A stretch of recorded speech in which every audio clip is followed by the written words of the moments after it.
Good morning, Ref Freaks. Lexi Odds here. It's Saturday morning. We're doing the Saturday Share the Love Club. And today we'd like to celebrate a young man from Maryland named Immanuel Quickley.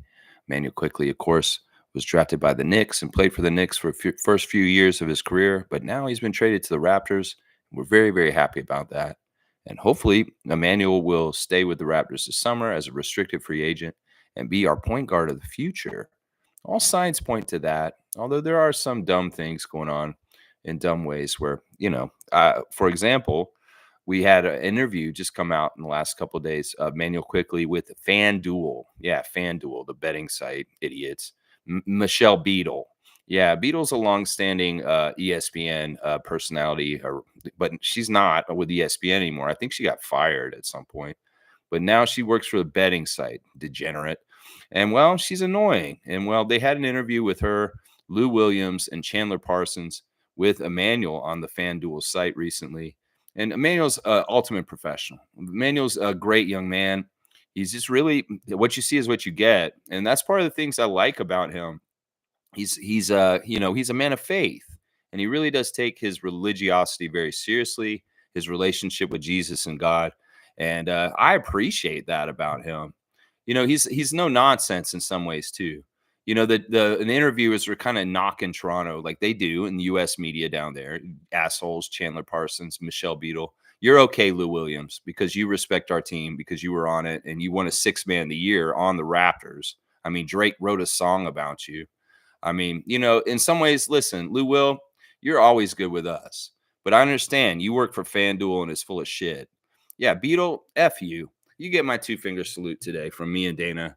And also, Chandler Parsons, you snarky little shit. Yeah, you had a crappy NBA career. And, yeah, you're snarky. And you guys, the way you treat Toronto and the way you disrespect it's seen by Raptors fans. Because, honestly, we're going to watch our players and content like Immanuel Quickley in that interview. He came off really good. He had just came back from Jamaica, and he was looking sunny and happy and rested. He said he was going to go hang out with his mom probably later that day. So I'm guessing he's somewhere around Maryland. And, yeah, it's just annoying. I mean, Immanuel, they're trying to tell him, it's like, there's a lot of teams in the league you could sign with this summer. Fuck you. You doing that to other people's restricted free agents, you assholes on FanDuel. He said what he said. He said, I really love Toronto. Toronto's been great to me. They've been showing love, not just saying it. They're showing it. And that's what I'm saying. Like the epitome of what I'm doing right here. I'm a Toronto Raptors fan. I love my team, and I'm sharing the love from Immanuel Quickley. That's an action. That's an action. That's not just saying it. In some ways, I'm here to show love, profess love towards the great player that Immanuel Quickley is, and the promise in the future for him to get better and better in a Toronto Raptors jersey. Meanwhile, FanDuel Joker ass hag Michelle Beadle looking like old hag talking her trash. So yeah, y'all go ahead and disrespect the Raptors. Y'all go ahead and put us down because we are down right now. I know it, but we're gonna get back up like Rocky. We're gonna mess this league back up again. So y'all go ahead and be foolish about the Raptors once again. Sure. Yeah, it annoys the hell out of me. It really does. Manuel, you're awesome. Not only yesterday was there an interview that was dropped with him, there was also a very, very epic Open Gym episode that came out yesterday. Pretty much the recap of the season, the grand finale, and it was very well put together. Good job by the Open Gym crew. You guys have had your ups and downs this season. In some ways, you fumbled the Detroit game with the franchise career team a record for assists. You fumbled that so bad this year. It's absolutely disgusting that you did not put on blast that franchise record on Open Gym. And you guys fumbled a lot at the beginning of the season, but you got better as the season went on. You made better episodes. Now, the shorter episodes, they're annoying. I guess they're just a symptom of today's culture that you only want 15-minute episodes, whatever. You guys used to do more work, used to do more stuff. Cost cutting, capitalism, I get it. It's stupid shit like that. But yeah, a great Open Gym finale came out yesterday. I got emotional a little bit watching it. It made me realize just how much we went through this season watching that Open Gym episode that came out. We did go through a lot. And like, honestly, doing this channel and being involved with it every day, coming around and seeing the finale, that episode really made me realize just how, tough this season's been. That, in some ways doing this channel and us doing what we do as fans, holding it together and supporting them through thick and thin, is not always the easiest. And they even acknowledge that in the open gym episode. Darko's saying stuff like, "Yeah, we know this hasn't been the easiest for the fans dealing with how the Raptors have changed the season." But it was a great episode. Getting to hear all these different voices of different Raptors, and it's kind of telling whose voices are on that episode talking about the season and whose are not. It kind of tells you who a part of the future is. That can always kind of portend and predict things about who is in the plans for the future. Well, whose voice were you hearing in the last episode of the Open Gym? I love hearing Scotty's voice talk about how the promise of the future and his dedication to the organization and trying to get that the organization, the Toronto Raptors, to stride higher and higher and achieve better and better over the near future. I love hearing RJ and Kelly talk about coming back to Toronto and the excitement about that. I love hearing Immanuel's voice. I love hearing all the different Raptors, Darko, Grady. Yeah, it's a really, really good episode. It's a special episode. In some ways, if you have you have an emotional connection to the Raptors, you may feel a bit of emotion from it. I'll tell you that I did when I watched it because it made me really realize how difficult the season's been for all of us. And sometimes you go through tough times, you're too busy going through the tough times, you don't really let it sink in. And then when time's to breathe, and you got a little bit of rest, you kind of actually feel it now. Oh, man, all the other teams, a lot of teams are playing in the playoffs right now, and we're not, and I hate that. I hate that so much. All right, there's my little spiel at the beginning. Y'all, this stream is for professing appreciation and love for Immanuel Quickley. So I want to hear what y'all like about Immanuel. I want Immanuel stories. Maybe you could talk about things about him as a player on the court. Maybe you could talk about things about his personality and him as a person, as a man on this earth, and how he carries himself. However you appreciate or have love for Immanuel Quickley, this is the day for it. This is the Share the Love Club, Immanuel Quickley. So, yeah, write it in the comments, and I will read it all. Let's go. All right, first of all, we got Trevor J here, Commissioner of Fun. Trevor J, he has commissioned me to have a Cosmic Classic card of the box, which has cards in it, and we always play a game every day. Once a day, we do one card, the classic card of the day, and whoever guesses it gets 100 points added to the Raptor Freak Trivia score. So I'm going to pull a card out of here right now, and I don't want no half-assing it. So write the full name. Don't give me a first name or a last name and then just expect me to know Jones, because Jones ain't going to cut it. I'm telling you right now. All right, let me see if I got somebody different. Oh, yeah, I did. This is going to be a hard one. I think we might have had this guy in the past, but maybe not. We'll have to see. So, yeah, first one to write it in will get the points. Let's see who gets it. All right, coming up for the bottom. Now we're here. I got to always do that because Drake. It's just part of the Drake rules. All right, here we go. Here he is. He is wearing a Timberwolves jersey, and it's a little bit old school. And that's a pretty nice-looking card. Let's see who knows this one. Yeah, who is that Timberwolf right there? This is a little tough, guys. I'm not going to lie. This is a little tough. We'll have to see who can get this. Yeah, I don't know. Is Smooth Brown Man here today? He usually knows his stuff. Earl Watson? That's not a bad guess, Fiercey. He's taller than Earl Watson. I will say that. This is a little bit like the Pirtle. I'll tell you whether he's taller or older or something. I can't tell you older. That doesn't matter. I'll say whether he's taller. But, yeah, he's definitely taller than Earl Watson. Earl Watson was a point guard, and this guy's a forward. So, all right, no guesses so far. Shere Khan's here. Good to see Shere Khan. I'll read your comment in just a little bit, my man. The Rookie of the Year, Shere Khan, from last year. Yeah, who is the classic card of the day? I'm holding it for you guys real close. I'll bring it up real close. Who is that man right there? This is a tough one. This is a very, very tough one. I'll start giving better clues if you guys cannot guess who that is. Who is that? That's an old Timberwolves jersey, first of all. That is a very old Timberwolves jersey. I don't even know if y'all know the eras of the Timberwolves jerseys and when that one was around, but that is a very, very old Timberwolves jersey. We're not getting any guesses. I need at least 3 guesses before I get the next clue. Come on, y'all don't be bashful. You can take crazy guesses. There you go. Mike is saying who? Pre-Garrett? Pre-Garnett. Yeah, this is pre-Garnett. Or actually, he was on the team when Garnett showed up. I mean, if you want that rule, Gerald Green, that's not a bad guess. That's pretty good, but he's bigger than Gerald Green even. Yeah, he's bigger than Gerald Green, so he's not exactly Gerald Green. Yeah, one more. All right, you guys have Mike. You didn't really give a guess. You just said pre-Garnett. That doesn't tell me anything. I need one more guess, and then I'll give you a clue. I'll give you a clue because y'all are really struggling on this one. Sometimes y'all get the really hard ones. Now, full ass, you are kind of half-assing by putting the nickname in there. That is not Smidge. You look at that. Does that look like Sam Mitchell? It kind of does, but it's not really. Joe Mama, come on now, be serious here. All right, I will say this.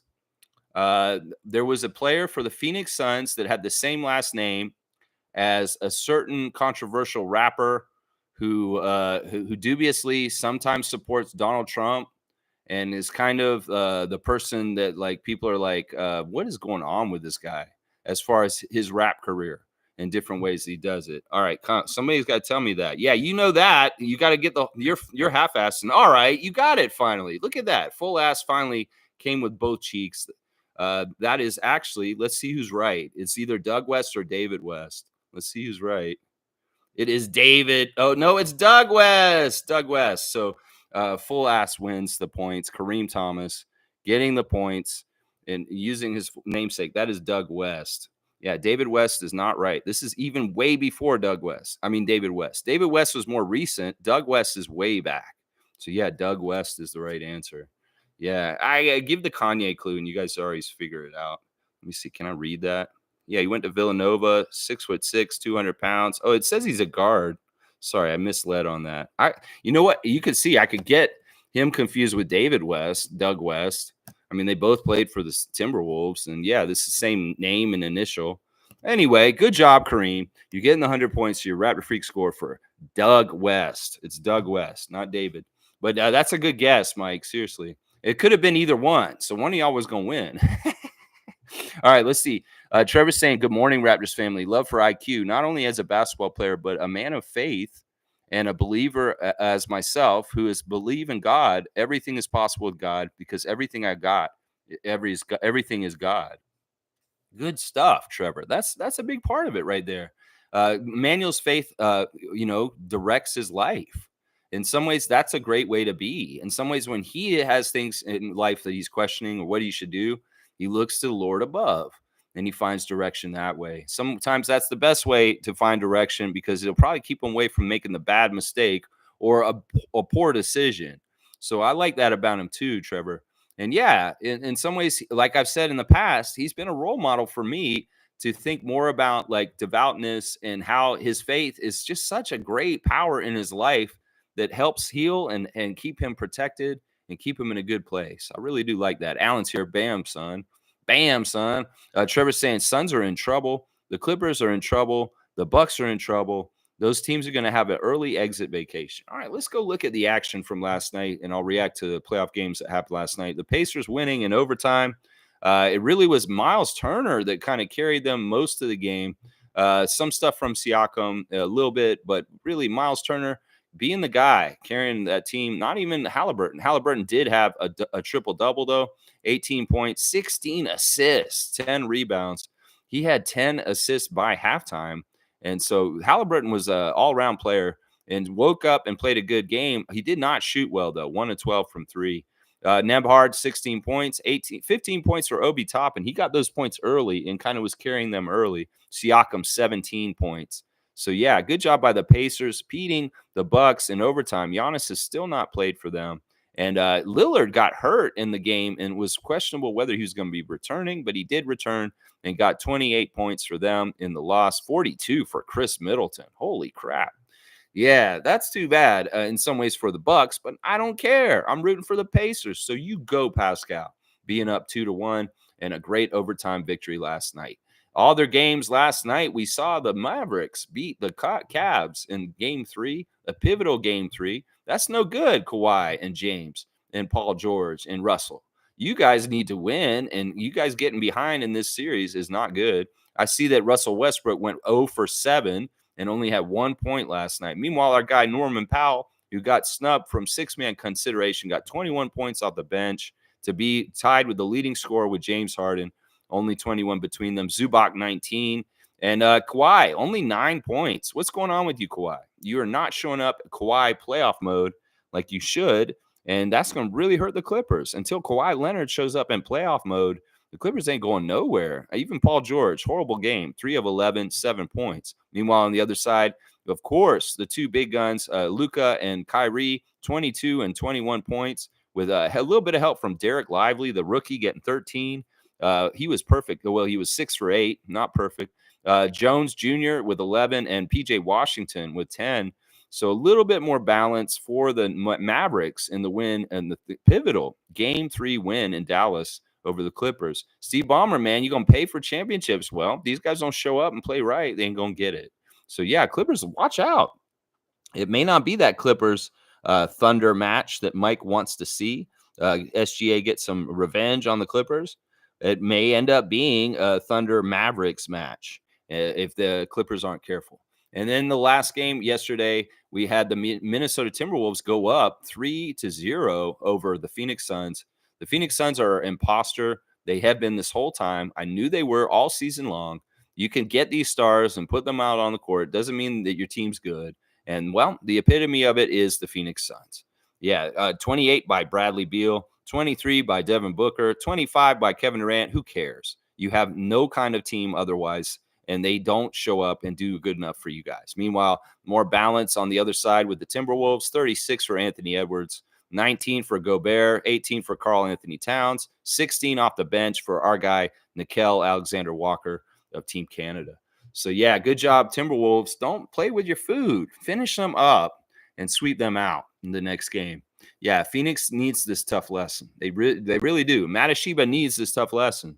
So there's a little recap of the action last night in the playoffs. Good stuff. Monique is here. The superfan Monique Lawrence is here. Good morning, Raptor Freak family. IQ on the latest episode of Run It Back, my point guard. We love IQ. Final episode of Open Gym yesterday. Yeah, final episode for the season. And it wraps it all up real nice in a bow.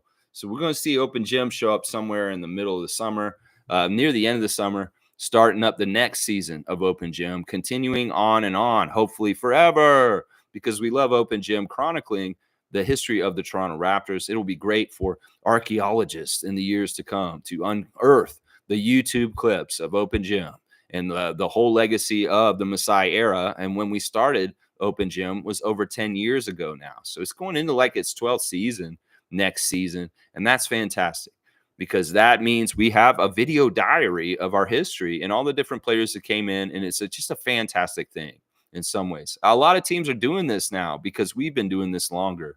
In some ways, we set a precedent. And, well, Open Gym was a very innovative thing in the NBA. You see it in other sports too, with football and other places. Yeah, I really hated that appearance on Run It Back, Monique. I hate the interviewers. I think Immanuel was very professional. And he said awesome things. He said that, it's business, that his agent is going to take care of the business side. In some ways, he's sounding like Siakam. He hates the business side. I'll let Todd Rampere talk for me and handle all the money stuff. And I will just concentrate on training and getting better as a player. Well, that sounds like what Immanuel Quickley is like too. He's going to let his agent handle the money and the business side of things. He's just going to worry about getting better as a player this summer for Darko and the Raptors because he does want to be here. Now, that's the thing. It's got to line up and it's got to be right. Don't be messing with us, any other teams trying to go at Immanuel with some crazy offer that we would have to match. That's going to be annoying if that kind of thing happens. We'll have to see how the terrain goes this summer. I trust in Bobby and Masai to react at every given juncture in the given circumstances in the best possible way for our franchise. So, yeah, I hate that Run It Back show. That show is on a gambling channel, and it's run by old jerk and some idiots on there other than Lou Williams. I love Lou Williams. He's good. But that show is stupid. I hate that show. Tom Duke saying, morning, fam. Happy Saturday to you, Lex. A good glimpse of the new jersey revealed in Open Gym. Let's grow with barbecue. Good growth, no weeds. Yeah, I hope so. I mean, you're going to have a couple people on your team that aren't going to work out, possibly like Jalen McDaniels. But if you want to try and get as many of them to hit and grow in a nice way, productive way, you've got to try. You got to dare. You've got to take chances. And Jalen McDaniels, to me, is a calculated risk of, this amount of money. Well, if he could explode and be more like his brother Jaden, that could really be a very good thing for the Raptors. But there's no signs showing that will happen, unfortunately. But we got him for one more year. Maybe this summer he wakes up and he finally starts figuring his career out. Yeah, Tom, I saw at the end of the episode they were showing a purple jersey in the kind of in the credits. I know that that's trying to portend next season. I get it. Maybe there is a popular push to bring back the old dinosaur jerseys or old purple jerseys, but I'm still not with it. In fact, it's funny because I'm watching the community tab of my old show in the convenience store, and I brought out the purple headbands around this time 5 years ago during the championship season against the Philadelphia 76ers. I was talking about the Carter versus Iverson series in that episode. You should check it out, and I talk about how they got the rally headbands out for that series. It was like Vince Carter, Morris Peterson, Antonio Davis, Alvin Williams. All of them were wearing purple headbands for a while in that playoff. And I had one of them, and I started wearing it for the Philadelphia series 5 years ago when we beat them with the Kawhi shot in Game 7. Well, for Game 2, I tried to wear the purple headband, and I felt like it made us lose in Game 2 against Philly in that series. So I decided to burn everything purple that I had in my Raptor stuff. That's when I made that decision to go anti-purple for the Raptors, because in my opinion, purple symbolizes the losing of the beginning of our team. In some ways, this is dangerous going towards purple in our 30th season. Just trust me on this, because the red and the black is successful, and the purple has very much seasons like last season that we just had. So wearing purple next year, I'm not thrilled about it, to be honest. I think that it's a great for throwback issues, but it should not be our regular color after next year. It can be fine for the 30th season. And honestly, I don't want them to wear it every game. If they could wear it for special games like they've done in the past for 20th season, 25th season, I'd be okay with it. But purple's return is not something I'm liking. Just to be honest, I'm not liking it. I'm not liking it.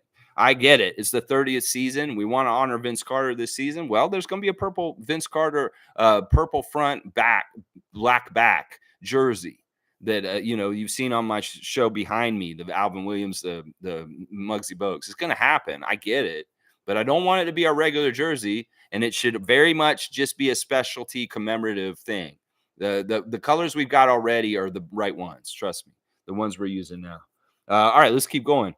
Let's see. Tom has got that's a new one. You've got he's got the new Vince Carter Raptor logo in the emoticons. That's fantastic work, Tom. I love that. That can actually stick around for this season if you want. If you want to make the Raptor emoticon that one for this season, I'm okay with it. I'm okay with it. That one's fire. That one's fire. Some of them have been weird, but I like that. I like that we're getting that logo in here. Tom's saying, let's go IQ, go Raptors. I like that. I like that too. And Tommy's got a cup too. All right. James has got a question for me. James has really good questions usually. He's saying, Lex, who you got winning it all? Denver? Well, I mean, if you're going by how teams are playing so far in the playoffs, Denver should be the favorite. I think that Boston losing a game to Miami already shows that they may be in trouble in the long haul through the whole playoffs. They're susceptible. Denver, meanwhile, with everything pushing towards LeBron and the Lakers to be successful, and they're still not letting them win, that shows a very, very intense intensity that is just really good team game. So, I mean, yeah, Denver is the favorite. I don't know if they're going to win it all, though. It's so hard to repeat in the NBA. And them repeating this year may be a tall order still. So, I don't know. I don't think that Denver's going to win. I don't think Boston's going to win. I think it's going to be somebody totally different that's in the whole mix of things. Hopefully, somebody from the West, and maybe with a point guard named SGA. In some ways, I am pushing for the Thunder to win the championship this year. Let's see. Monique's saying the open gym episode was too good on many levels. New Jersey peaked, players, etc. Yeah, that last part, it's nice. It's okay. But the episode is what really got me. And it's kind of like the whole going through everything. I love seeing the montage of all the players getting the chain, like the different guys who got the chain over the season. Boucher. We saw Darko when he got the chain. Of course, Jama, Grady, IQ, RJ, Scotty, Gary. They're showing everybody getting the chain at different times that was still on the team at the end of the year. Of course, they could have shown Pascal, OG, Dennis, a lot of other guys getting the chain also. You see Jakob get the chain. Good stuff. The chain was very much in the last episode of the open gym. And, he didn't talk about Darko dinner at all in the whole thing. It's never been a pizza party, y'all. It was always Darko dinner, and they did not bring that up. Thank God. In some ways, if they're going to do that in the future, it's got to be private and not let everybody know, because that was just dumb. And a lot of stupid jokes are still being made about pizza parties to this day. If somebody says pizza party, they weren't listening. It was never a pizza party. It's just some jabroni, and the whole thing of like telephone. You know that game telephone? You yelling, you talking to somebody's ear, whispering somebody's ear, and they say what you think you said, and into the next person's ear, and goes around. It's like a camp game that you play when you're a kid. Well, the message gets muddled, and well, Darko never said anything about pizza. He always said Darko dinner. I'm going to take them out to a nice dinner. It's just dumbasses that are cheap in their own brain put pizza party on top of it. So yeah, that. I'm glad they didn't allude to that whole thing this year. They did show the chain, and they did show a lot of the history of this past season, though. Yeah, Fiercely saying, "Good morning, fam, and happy Saturday." Open gym episode was sad at first, but all part of the process. The future looks bright, especially with my new favorite point guard, Immanuel Quickley. Yeah, I love that, Fiercely. Good morning to you. Always good to see you. Yeah, it was an emotional episode if you're a real fan and you feel it with them. And you kind of see the toughness of the season and the stress on Darko and the tough things. You hear Bobby Webster's voice, you hear different people's voices during that episode. Yeah, but listen, I love how they built it up for next season. I loved how they had the Raptors that are in our core now speak out about how they see things going forward. It really is awe-inspiring. And in some ways, it's hope-inspiring. And we need, that's part of what they're trying to do is advertise that they're, trying to give us hope and for us to be coming back next season to watch the games.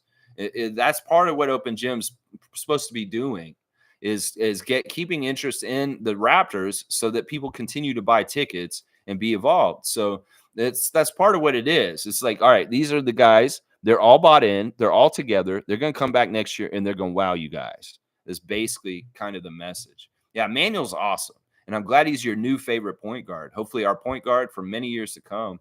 Mike's saying, laugh out loud. I heard yesterday if the Lakers had Quickley, they could win against the Nuggets. Not going to lie, Laker fans are delusional with their 2K logic. Yeah, there's a lot of idiotic fans out there that just don't base a lot of their stuff on reality anymore. A lot of people that don't come from the world of Hubie Brown. A lot of people that come from like 2K world. And it's absolutely ridiculous world of fluidity that they just don't get. In some ways, there's no outcome like other than like, all right, do you have money this summer so that you can try and lure them this summer? LA? No, I don't think you do. I don't think you have the kind of money to put anything towards Immanuel Quickley in free agency this summer to try and match the Raptors to try and pay him. So yeah, they just don't understand. They don't come from a world of Hubie Brown. And I'm going to start saying that. I come from a world of Hubie Brown. I come from a world of Dr. Jack Ramsey. I come from a world of Bill Walton on NBC with Steve Snapper Jones, a world where real basketball is taught to people and they understand the realisticness and what matters in basketball instead of just three-point shooting and scoring and dunks. There's the things that matter in basketball, and that is what Denver and Michael Malone understand. And that's the difference between young, casual, idiot, young fans that don't understand basketball and people like Michael Malone, Hubie Brown, Dr. Jack Ramsey, and myself is what I'm saying. There's a lot of dumbasses out there that just don't know basketball. And that's the thing right there. I come from the school of Hubie. And a lot of people that are watching, well, he's still around and he's still calling games, and people should enjoy him. You hear how Hubie Brown calls a game? Well, I've been watching him for 30 years. For 30 years, I've been watching that man, longer than that, call basketball games. And he totally set my mind on how I look at the game right from a very young age. So that's a person people need to listen to is Hubie Brown and rest the soul of Dr. Jack Ramsey, somebody else who taught me a lot when I was growing up watching basketball. Those were the crews back then. Seriously. Nameless is saying, morning, a-holes. That's not very nice. What's wrong with you, Nameless? That's not very nice. G saying, looks like that's not sharing the love, bro. Looks like the 2010s are done. The superstars we once knew are now losing. We went very young to get ahead of the curve, like the Pacers, OKC, etc. IQ is a big piece of the core. Yeah, I like that, G. I like what you're saying. It's true. The old guard is going to be going soon. And these are people like Durant, LeBron, Steph Curry, Draymond. Yeah, they're going to be gone soon. And in some ways, I'm be happy about this. I kind of like the younger crop of superstars overall. I think that there's a lot of really good ballers that really do it the right way, like SGA and Anthony Edwards. So, in some ways, I feel like the league's in good hands. And this last generation that's aging out right now, they were the problem generation in the middle of it all, honestly. LeBron's generation was the problem generation in the NBA. I'm not going to mince words. People like Kevin Durant, James Harden, and LeBron James have been part of the huge problem with why the NBA has sucked so much in the last 15 years. I'm just not going to lie about it. Seriously, it's just the truth.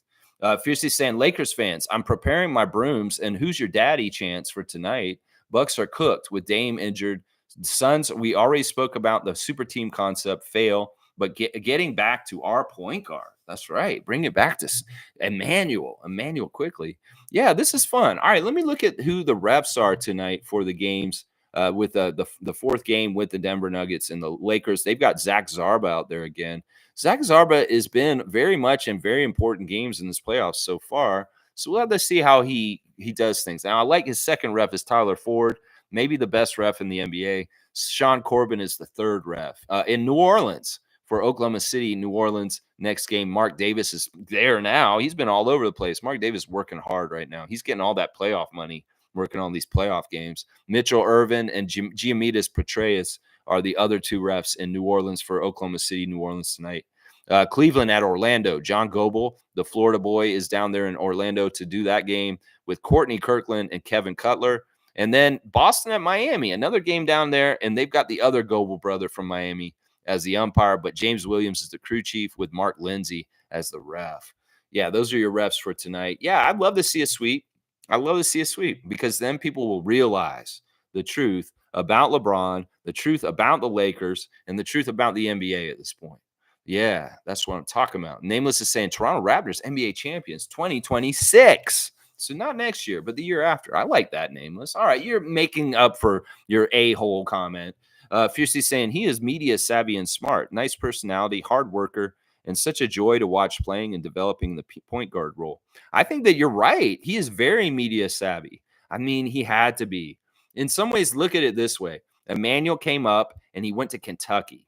That's the first place where he's going to be in the media press. He's going to be having cameras in front of him and he may have to answer questions. So he had to get good for that already. But that really helped him once he had to go to New York. That's the thing. If you're going to play for the Knicks, you better have media training. Because if you're going to be around the Knicks, you're going to get a lot of interviews and you could step in it in dumb ways. So, yeah, absolutely have to be media trained and savvy if you're going to play for the New York Knickerbockers. And that's part of why Emmanuel's so good with the press is because they've thrown all kinds of curveballs at him when he played for New York. And I like that. He did. He very much had some curveballs thrown at him by Beadle and Chandler Parsons in some dumbass ways, asking questions about this and that, something about Drake. And he's like, Drake hasn't even followed me yet. He handled that with grace, and he didn't put down Drake while he was at it also at the same time. Yeah, in some ways, they're dissing our city and our team, and he's not participating. He understands how to separate himself. In some ways, he's not going to go on there and say, stop disrespecting my team, Beetle.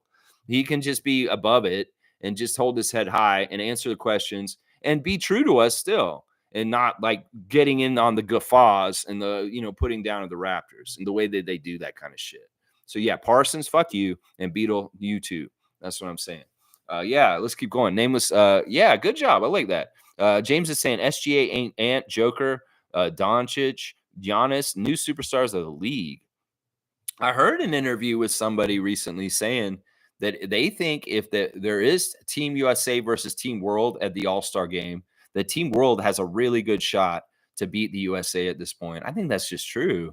Because honestly, you look at the list of the foreign players that are involved in the NBA at this point. You have all those Canadians. You have guys like Nikola and Luca and Giannis. Yeah, that's a good team. And yeah, go ahead, USA. Let's do USA versus World at the All-Star game next year and see how that goes down. Seriously, that may wake up some people after the Summer Olympics. May wake some people up to this. And then next year, if we do this at the All-Star game, yeah, that'll wake people up that the U.S. isn't dominant in basketball globally anymore in the way that they think they are.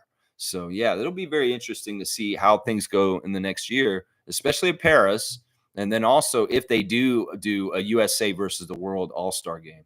That would be very fun. I love it. Mike saying, G, K, Harden, Westbrook, Kawhi haven't been to a conference final since 2019. Laughing my ass off. They've been done.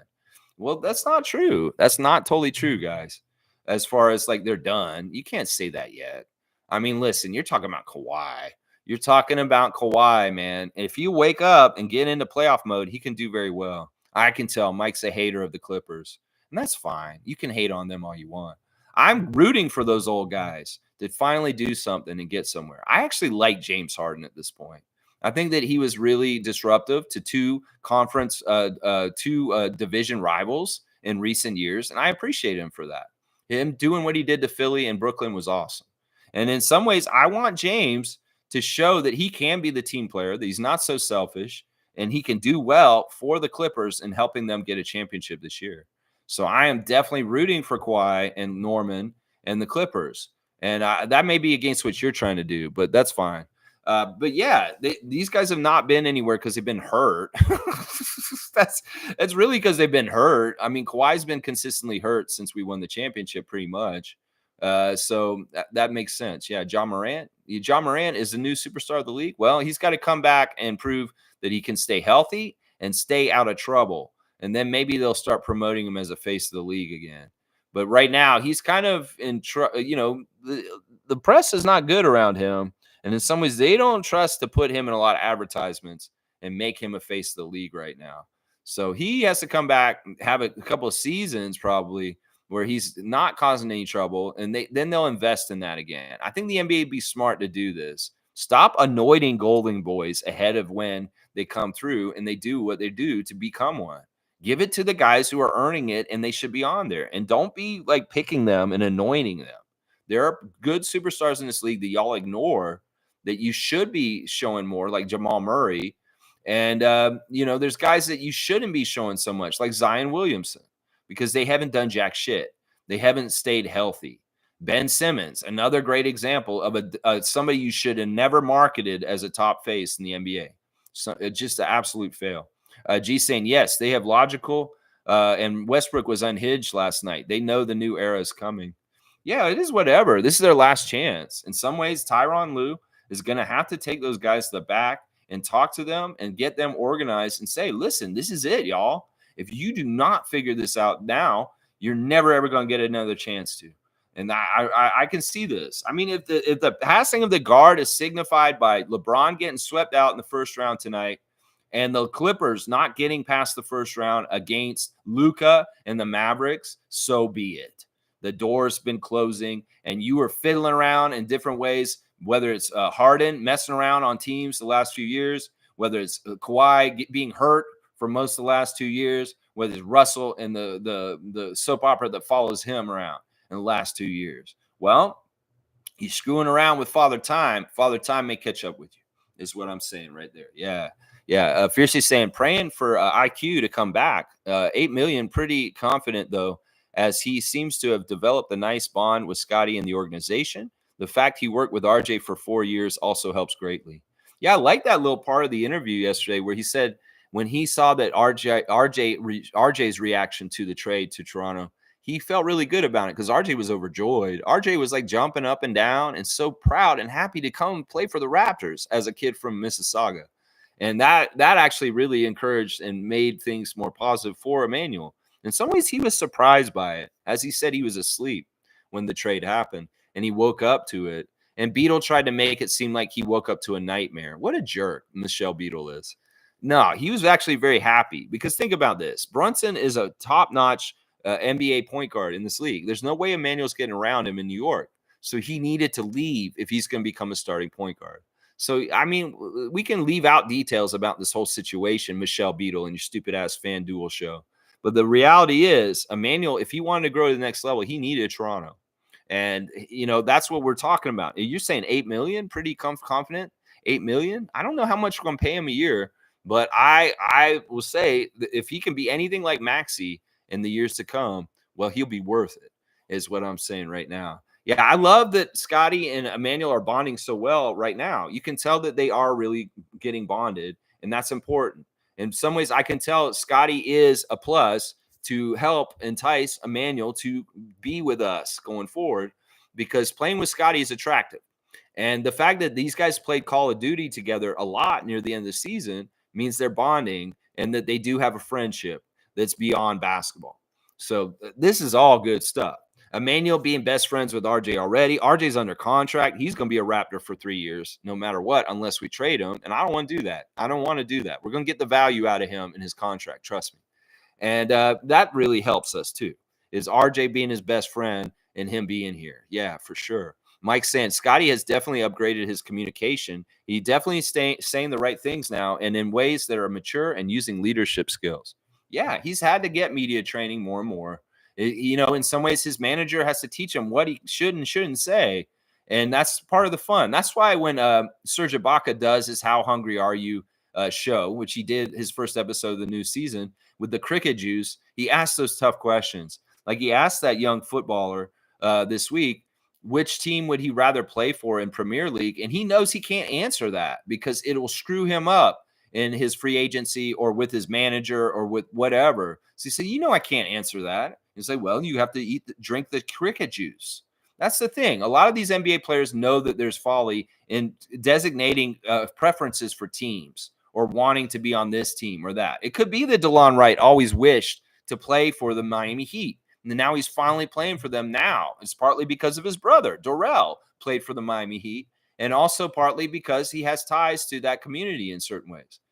Well, he finally got there, and he can say out loud, yeah, I really wanted to always play for the Miami Heat. It's not like RJ could have said when he showed up in New York, I shouldn't be here. I should be in Toronto. I want to be in Toronto this whole time. That's what I'm talking about. So media savvy is very important for NBA players because they don't want to cause a whole bunch of problems for themselves by misstepping, by saying something that they, even though it may be true deep down inside, they don't want to say it out loud because it'll get them trouble. Talking about Scotty, there's this footage this week of him singing karaoke in Cancun, singing Maroon 5. And it's really bad. It's off key, and the whole crowd's singing with him, but he's just having a good time. And that's all that matters. Scotty's taste in music is questionable at times. I'm just going to say that. I remember from watching his Twitch stream the different music he put on. He's a big fan of New Country, and some of that is just absolute trash. I'm going to say that. Yeah, Bruce Brown, your music's trash. I'm just going to say that, Bruce Brown. But there was good music he listened to too. But for the most part, it was goofy stuff, some of it. Like, poppy music, top 40 kind of music. And that's why Scotty was singing Maroon 5 the other day. Everybody was like, why is he singing Maroon 5? You like that, Adriana? I do. She's sitting right next to me. She's like, you like the Maroon 5? You want to see the clip of Scotty singing Maroon 5? I saw it yesterday. You saw it. Oh, yeah, you did see it. That's right. That's funny. Yeah. All right, let's keep going. G saying, I appreciate how IQ skips with Glee. It's a vibe. Yeah, I love that. I'm glad you brought this up, G. The Skip Lee move. Yeah, that's an awesome move. That's a great signature move. It's so joyous. You can add in the Skip Lee celebration with the connection to the fans. Like, I love how he may make a shot and he'll run over and he'll go talk to the super fan, Nab Bhatia, under the basket all of a sudden in the middle of the game. There's been times where he's literally interacted with people in the front row. He did this in New York, too, with the New York crowd at Madison Square Garden, but it's transferred to Toronto. And he is fan interactive with the fans at Scotiabank Arena. So that's another cool thing. In some ways, he's like a performer that gets on stage. The singers of bands sometimes want to connect with the audience, so they'll reach out and grab their hands or even jump into them or stuff like that. In some ways, I get that feeling from Immanuel that it's a very important thing for him to have a connection with our fans and the crowd. And that's why he comes up and he daps people and he interacts with them. That's a cool thing about him. I like that. Fiercely saying, I like some of the jokes he made. Like the one when you just meet a girl and can't ask her for marriage right away. That was funny. Yeah, when he first showed up on our team, of course, you're feeling it out. You got to go on some dates and go get ice cream first, I think is what he said. Something like that before you actually get married. Yeah, I think that what happened in that period of time, well, RJ was really good for smoothing it over because he coming up here with him is like, yeah, I know this place really well. I grew up here. And I can show you where to eat. I can tell you if you have any questions about Toronto, I can help you. And boom. And Manuel found very quickly that Toronto is a nice city to be in. In fact, he said that in the FanDuel interview that the Toronto is real nice. And he's enjoyed living in Toronto as a Raptor. And of course, Lou Williams saying, yeah, if you're a Raptor up there, they're going to roll out the red carpet for you every kind of way around that city. And that's just the truth. And that is something that is a really good advantage that Toronto has as a market to attract NBA free agents, is that you live in Toronto, you may get some of the feel of New York, not exactly the same. Like, that some of the celebrities in the New York games are just crazy that how many are there. But the city and the kind of things that you can do in the city, like you can in New York, you can do that in Toronto in a lot of different ways. And that's an awesome thing about it. Yeah.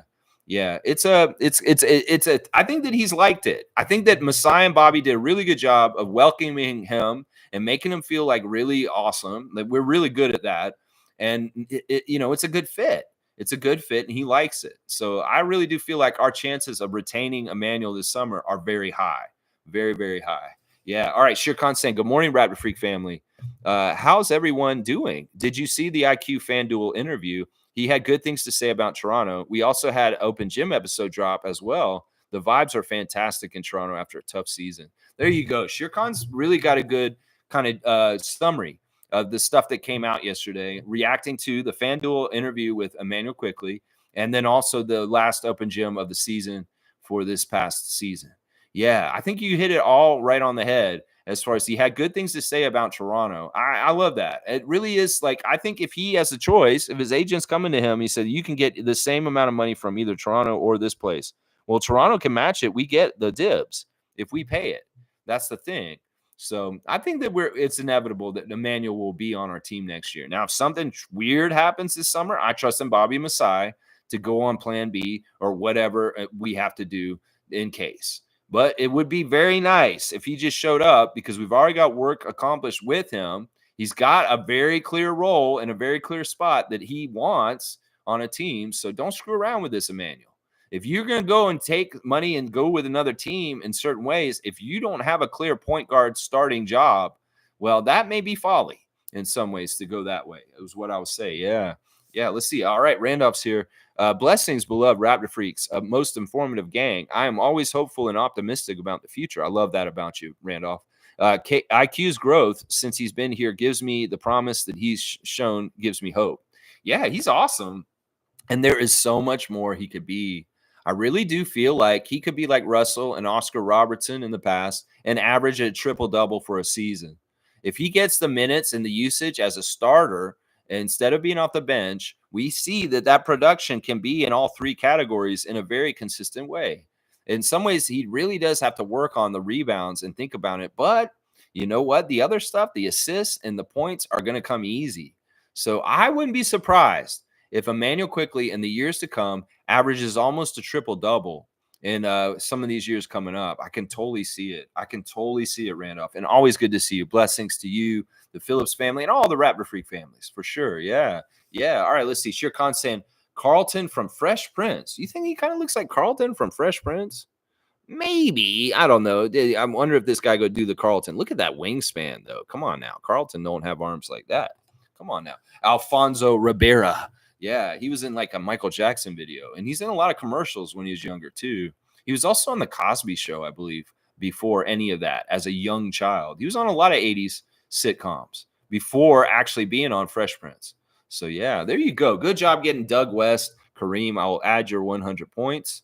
Very, very good job. All right, let's see what else you guys are saying this morning on a lovely Saturday. It's a little overcast out here at the cottage right now, but hopefully it'll be warming up later. And yeah, we got a good day coming up today. Let's see. Name is saying both cheeks clapping that time. Yeah, there you go. Full ass is Kareem. Yeah, he changed his name to Full Ass because I said, don't half-ass this, Kareem. So he's full assing it now. Fiercely saying, man of faith indeed. I relate to IQ, and I'm quite impressed how many more on the roster are very religious or grounded. You know, in some ways, this may be very well on purpose. You know, if you really want an easy way to, get guys to have something in common, well, if their religiosity is somewhat in common, that's a great thing. And we know that RJ, Immanuel, Scotty, and Grady are very strong connections with Jesus. And that's fantastic. Honestly, that is a great place to find connection and a commonality in faith. And yeah, I'm all about it. And Fiercey, you have that commonality with them. I like that. Yeah, full assistant. I want I went full ass. It's Kareem. Okay. Yeah, I don't use that word, Kareem. That's a slur in my world for reasons. There's a lot of people in my life that hate that word, and I hate that word too. So don't use that word in my stream, please. Let's see. Fiercely saying in the prayer circle with the Bucks, the caption was asking why he was part of it. He replied and said he is grateful for being able to play. I love it. Yeah. Yeah, there's a lot of dumb people that thought that there was something to read into Emmanuel being in that prayer circle with the Bucks that one game near the end of the season when we beat the Bucks. Actually, why did Emmanuel go and pray with those guys? They don't understand that this is common in athletics with Christians. That this has always happened. It's not anything to do with the passing of Emmanuel's uncle, although it could be partly why they did it. This is just fellowship, Christian fellowship. And I saw it when I was growing up, teams from both teams going out there after the game and praying with each other in a prayer circle. Usually it's not just one player from one team going to the other team. There's usually a couple of players from the both teams that are all involved. It's just that it was just Emmanuel, and that's why it looked weird. I mean, it could have easily been RJ over there with them or Scotty, but it wasn't organized that way. So either way, a prayer circle in sports shouldn't look weird to people. This is something I saw all over the place in high school football and different kinds of levels in college football with Florida State and Bobby Bowden era. And growing up, we saw prayer circles with teams and shared prayer circles all the time. I don't understand the confusion over this by some young fans saying, why is Emmanuel in a prayer circle with the Milwaukee Bucks? That was such a dumb thing. Like they were trying to read into it. Some people were trying to say, oh, he wants to be on the Bucks. That's why he's in the prayer circle with them. Y'all are stupid. You just do not understand fellowship. In fact, people asked Emmanuel about it. He said, we're just praying. We're just praying together. That's all. Why are y'all reading into this so deep? Yeah, it's ridiculous. And honestly, educate yourself and understand that there's Christian fellowship and that opposing teams are encouraged to show their belief in God and prayer together and show the unity that God is above the competition of them against each other. I don't understand how people don't understand that. Maybe y'all need to understand God a little bit better. Some of y'all that don't understand why Emmanuel was praying with the Milwaukee Bucks this season. It's ridiculous. It's stupid. It's stupid. Some of the reactions I heard. Mike saying the Bucks tried limiting Siakam's paint touches, but double in the post had the kick out 3 open. There you go. That's what Rick Carlisle's going to do. He's a good coach. Make adjustments. They're going to do this to Siakam, double team him, try not to let him get in the paint. Well, he's going to find his teammates. He knows this from his time with the Raptors. I saw him develop as a player during his years in the Raptors from getting out of the double team, getting better as a passer, and finding the open 3. So, yeah, he's going to do that. He has the work in his history that he understands how to do this, and Rick Carlisle will know to call that for him. So, yeah, the Pacers have got different weapons. Halliburton wakes up and starts hitting his shot better by the end of the series. It's over for the Bucks, especially if Lillard is out now along with Giannis. Yeah, they're done. What are you going to do? Rely on Middleton for the rest of the series? No, you're not going to get anywhere with that. You're not going to get anywhere with that. And especially if Halliburton starts waking up and getting better all of a sudden. Yeah, they're in trouble. They're in trouble.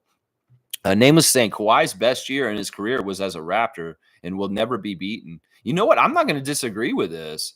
I think that he had a dream season with us of health and success. And I'm not going to disagree with this in any kind of way. The Spurs stuff early on, like when he won the championship with the Spurs, he was so young. And sure, he was the finals MVP. But look who he had next to him on those teams with him. Tim Duncan, Manu Ginobili, and Tony Parker. Of course he's going to look good next to those guys around him. So in some ways, his best professional season, his only season in Toronto, is his best professional season. I will agree with you on that one, Nameless. I will definitely agree with you on that one. Fiercely saying Russell Westbrook ejected because of flagrants. I did not know that. That's interesting. Well, he's probably upset because he was over, and he just couldn't hit anything, too. He just pulled Luka aggressively. I guess he was frustrated, but that's no reason to act up. Being professional and help your team, but I don't really care. Well, in some ways, I mean, look, Russell knows the clock is ticking and that's a big part of maybe his frustration in that kind of way. I don't know. Russell should know better, but we know these old guys are not above being dirty. You know that, Fiercey. So why are you so surprised by that? Monique saying Andrew Nebhart will be on Team Canada roster. How do you know that? Do you know that for sure? There's no guarantee of that. They got to do the tryouts. They got to do the camp. They got to see who Rowan Barrett Sr. and Jordy Fernandez value. and they want to add. I have not seen Andrew Nebhard on the list. It could be that he's good and we should get him on there, but that does not mean he's going to be on the team, Monique. We do not know that yet. I have not seen anything official on that. I mean, unless you're telling me that there's something out there about Andrew Nebhard. Let me see. Andrew Nebhard, Canada. Let me see if that is true. Because honestly, there's a couple guys in front of him to get on the team, and I don't know if he's actually going to be on the team.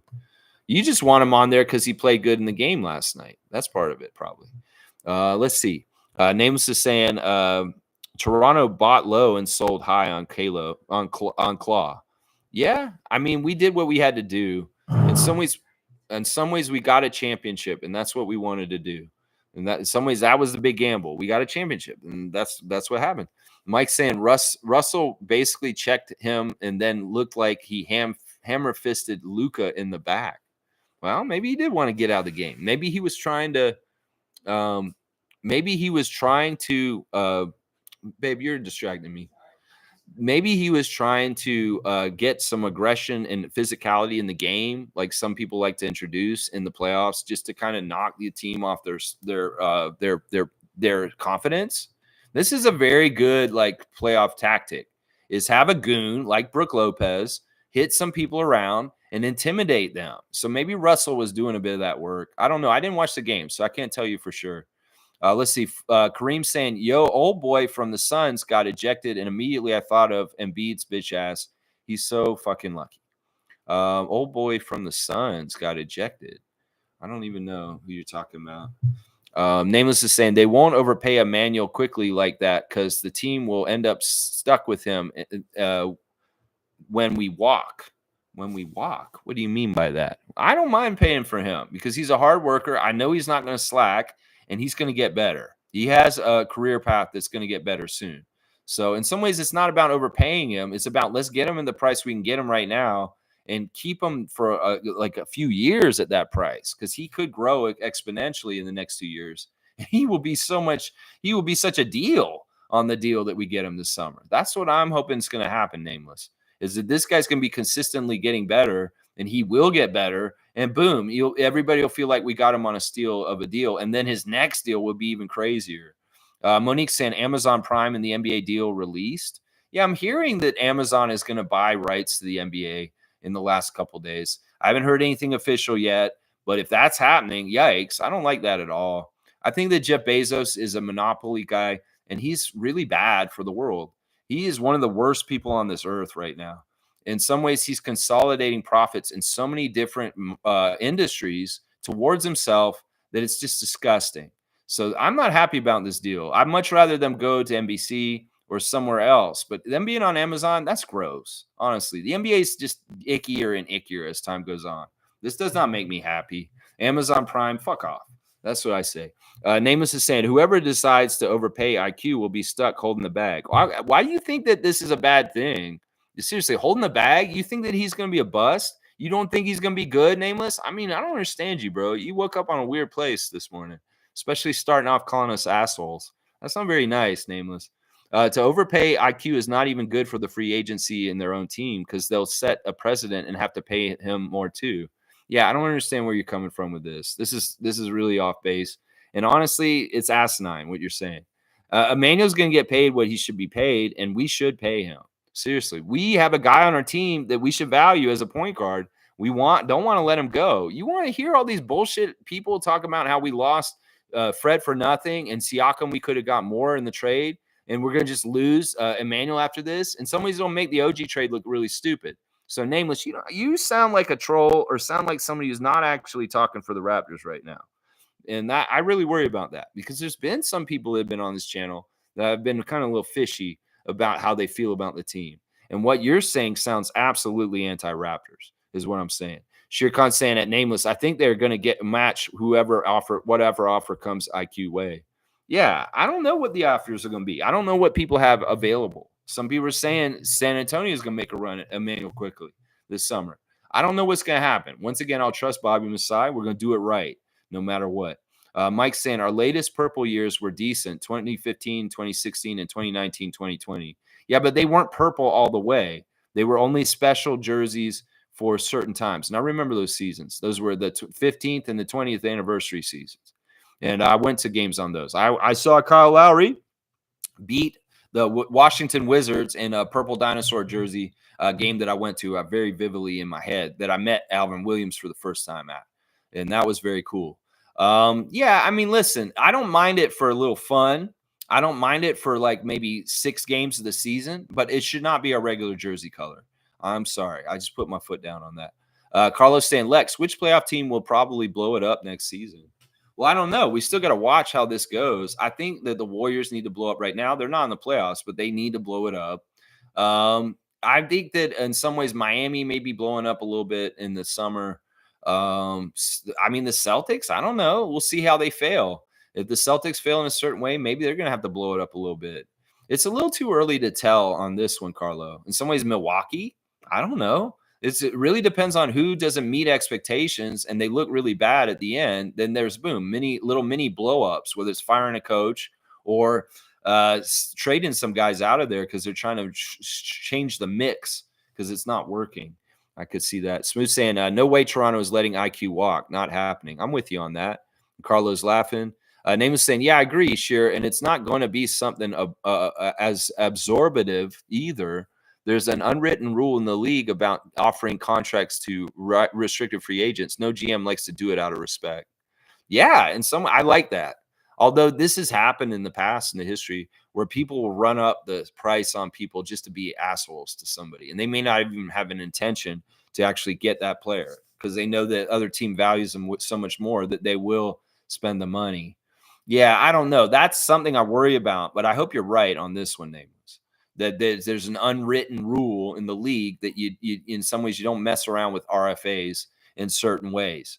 Shirkan saying we have 5 different champs past 5 years. I'm thinking maybe OKC and the Wolves have a chance. You know, the Timberwolves are starting to make me think they have more of a chance as this playoff goes on, especially the way they're handling the Suns with no mistakes.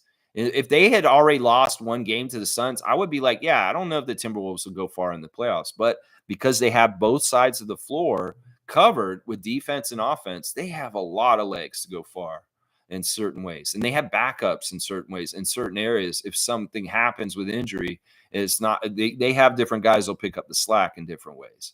So, you know, you don't have Gobert. Well, you have Karl Anthony Towns. You know, you don't have this person. We have this person. So, yeah, I'm believing more and more in many that Minnesota is a legit threat to actually maybe win the championship. Name was saying GMs don't like to offer a restricted free agents contracts to other players because other GMs will do it to them and when it's their turn. They don't forget and hold grudges. I'm sure this is probably true. I just hope that Bobby Masai didn't do this to anybody. I don't think they did. I don't remember them trying to steal restricted free agent from another team in the last 10 years. So hopefully there's no grudge against them. They're just going to try and mess with Quickley. So, yeah. Smooth saying Toronto traded Pascal to build around IQ and others. He's not going anywhere. Lou Williams is a fool. He really is. I like Lou Williams. Lou Williams isn't bad. It's not him saying that. It was Beadle and Chandler Parsons that was saying that. And they're jackasses. They're really assholes to Toronto. They're U.S. media, exactly the epitome of what I've said on this channel for a couple of years, how they don't have any respect for the Raptors. And, well, now that we're a losing team, they don't have to have any respect for us.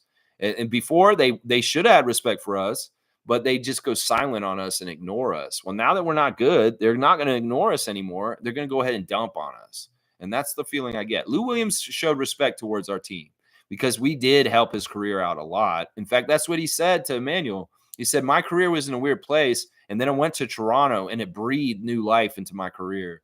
So it was a very good thing for him. His year in Toronto was absolutely a huge, successful year for him in his career. One of his best years in his career was Toronto.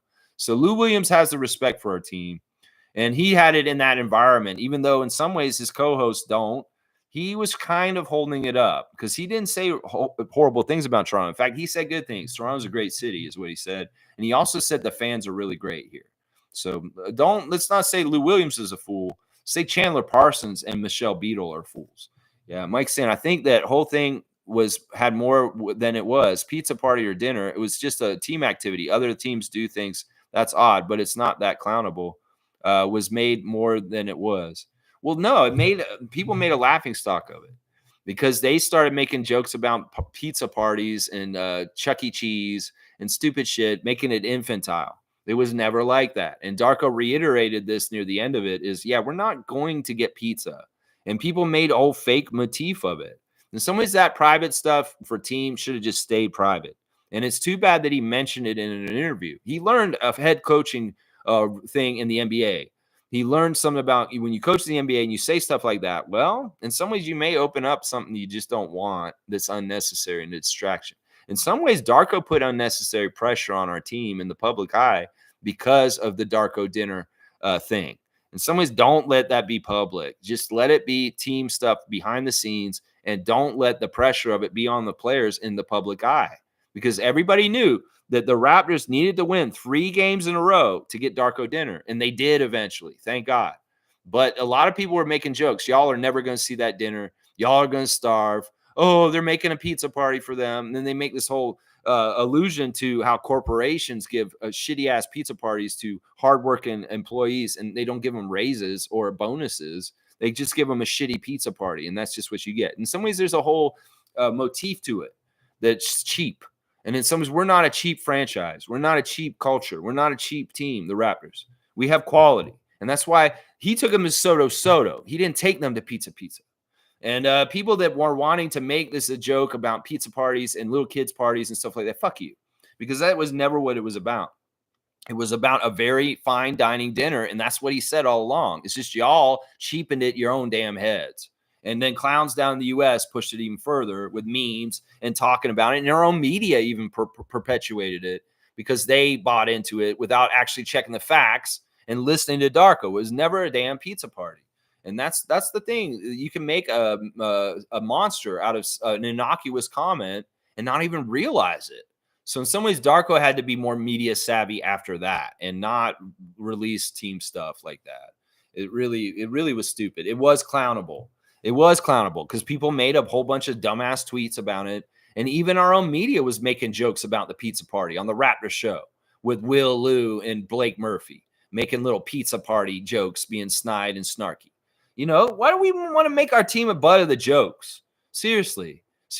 People that are on Twitter, Raptors Twitter, they like to make fun of the Raptors so they feel like they're witty or funny. Fuck you, is what I'm saying right now. Seriously, you're not funny.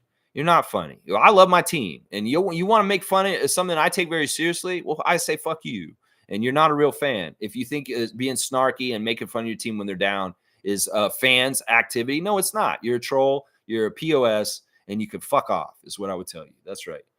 Nameless is saying if it's a generational talent, yeah, a GM may offer a restricted free agent contract, but that's not the case here. IQ will be retained for a fair market value. I hope that's true. I think there are people that value IQ other than us that are out there that may be angling to try and make an offer. We'll have to see how it goes down. I hope that what you're describing in your last couple comments is the truth, though, that there is a respect with RFAs and nobody's going to try and scoop him. Let's see. Monique saying, love always hearing the IQ and RJ stories, of course. Yeah, the friendship there is a real one. And it wasn't even like with this trade. It just happened to be lucky that RJ is Immanuel's favorite person on the Knicks, and they got traded together.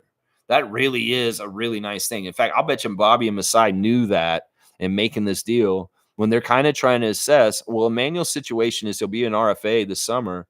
Well, is it likely that he'll stay and hang around? Well, RJ will really help that if he's in the deal.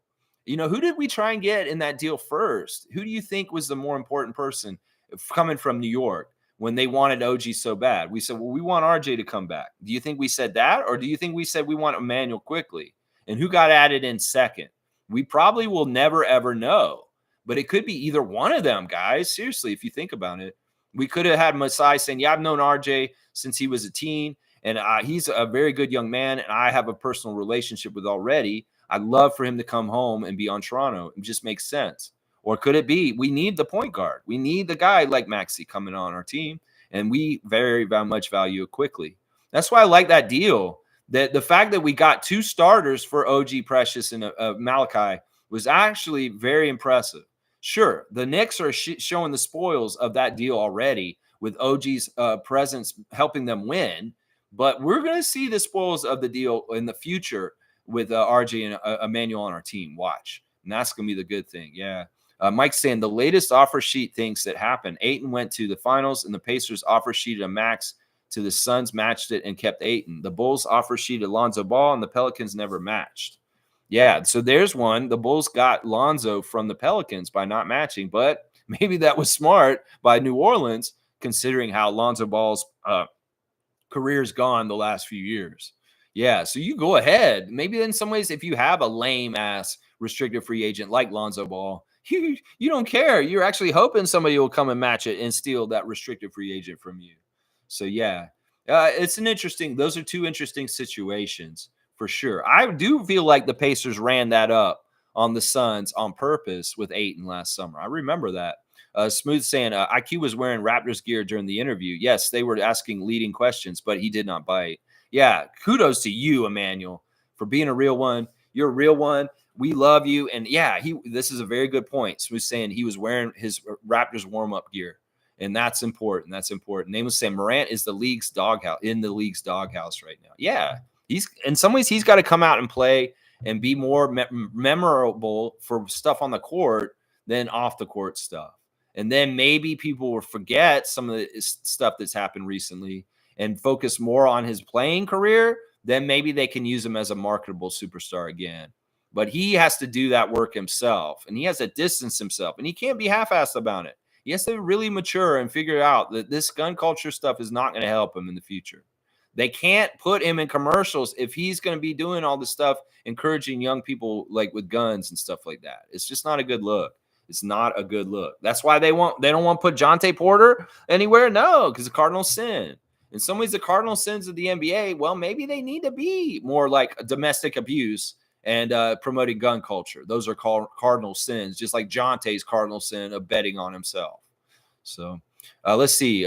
Mike saying Kawhi ain't the same. It's sad, but really, but reality and KD, Russ, and Harden were overrated in my opinion. The West gets more shine, but aren't as physical as the East is. They had their chances. The new guys with fitting. Honestly, I don't think you're doing justice to the powers that the Clippers could be. They had a very solid season, and they played well together. There's not any problems with them not playing well together. They get it. These California guys are on the same page, George, Harden, Westbrook, and Leonard. It's just the health and the father time that will keep them out of it. Sure, you could say Kawhi's not the same. Well, he definitely isn't in the way he's playing in this series so far since he came back from his injury. But don't ever count him out, because in some ways, maybe he'll wake up and he'll have a really good stretch like he did at times during this past season. So, yeah, I mean, I get it. You want to diss them. These are guys that I've historically dissed. But for some reason right now, Russell and Harden, the way that they're playing as team players is impressing me, because these guys have been two of the selfish players in the league history in recent years. I mean, Russell, not really, but Harden for sure. And Harden's made such a 180 turn on the way he plays since he went to Philadelphia and started setting up Embiid and Maxey and played more like a point guard. I have way more respect for his game at this point.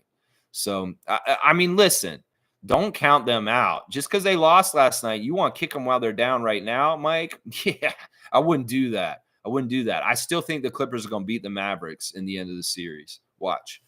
Dre saying, can Scotty Barnes get to Anthony Edwards' level as a young superstar? You know, in some ways, I would argue they're comparable. They're different players in some ways. I mean, in some ways, Anthony Edwards is getting pushed by the league as a product. And I appreciate your question, Dre. You know, because he's a golden boy. He's kind of a poster child for the NBA, just like because he was on Team USA last year, and he's going to be on Team USA again this year with the old heads. So he's definitely an anointed face of the league. In some ways, they want to start marketing him as an American playing for an American team. That, in some ways, the part of the problem is Scotty plays for Toronto. But I think Darko's right that Scotty Barnes will end up being a face of this league no matter what. And it may be similar to the Carter effect that, you know, I could see Scotty doing certain things with his career. He does certain things a certain way that he could be one of the most popular players in the league, and he could be among the leaders in all-star voting. I don't know if he'll lead the league in all-star voting like Vince did back then, but he could be one of the top ones. I was trying to tell Scott on Twitch, if you do the dunk contest and you win it, you could kind of do what Vince did and in some ways follow his footsteps. But Scotty does not want to do the dunk contest because he has none of his own original dunks. Sure, he can do most of everybody else's dunks, and in some ways he doesn't want to do an homage dunk contest. He wants to do something where he would do something totally different than nobody else has ever seen. But he doesn't have those dunks. He's told us personally on the channel on his Twitch that that's why he wouldn't do the dunk contest.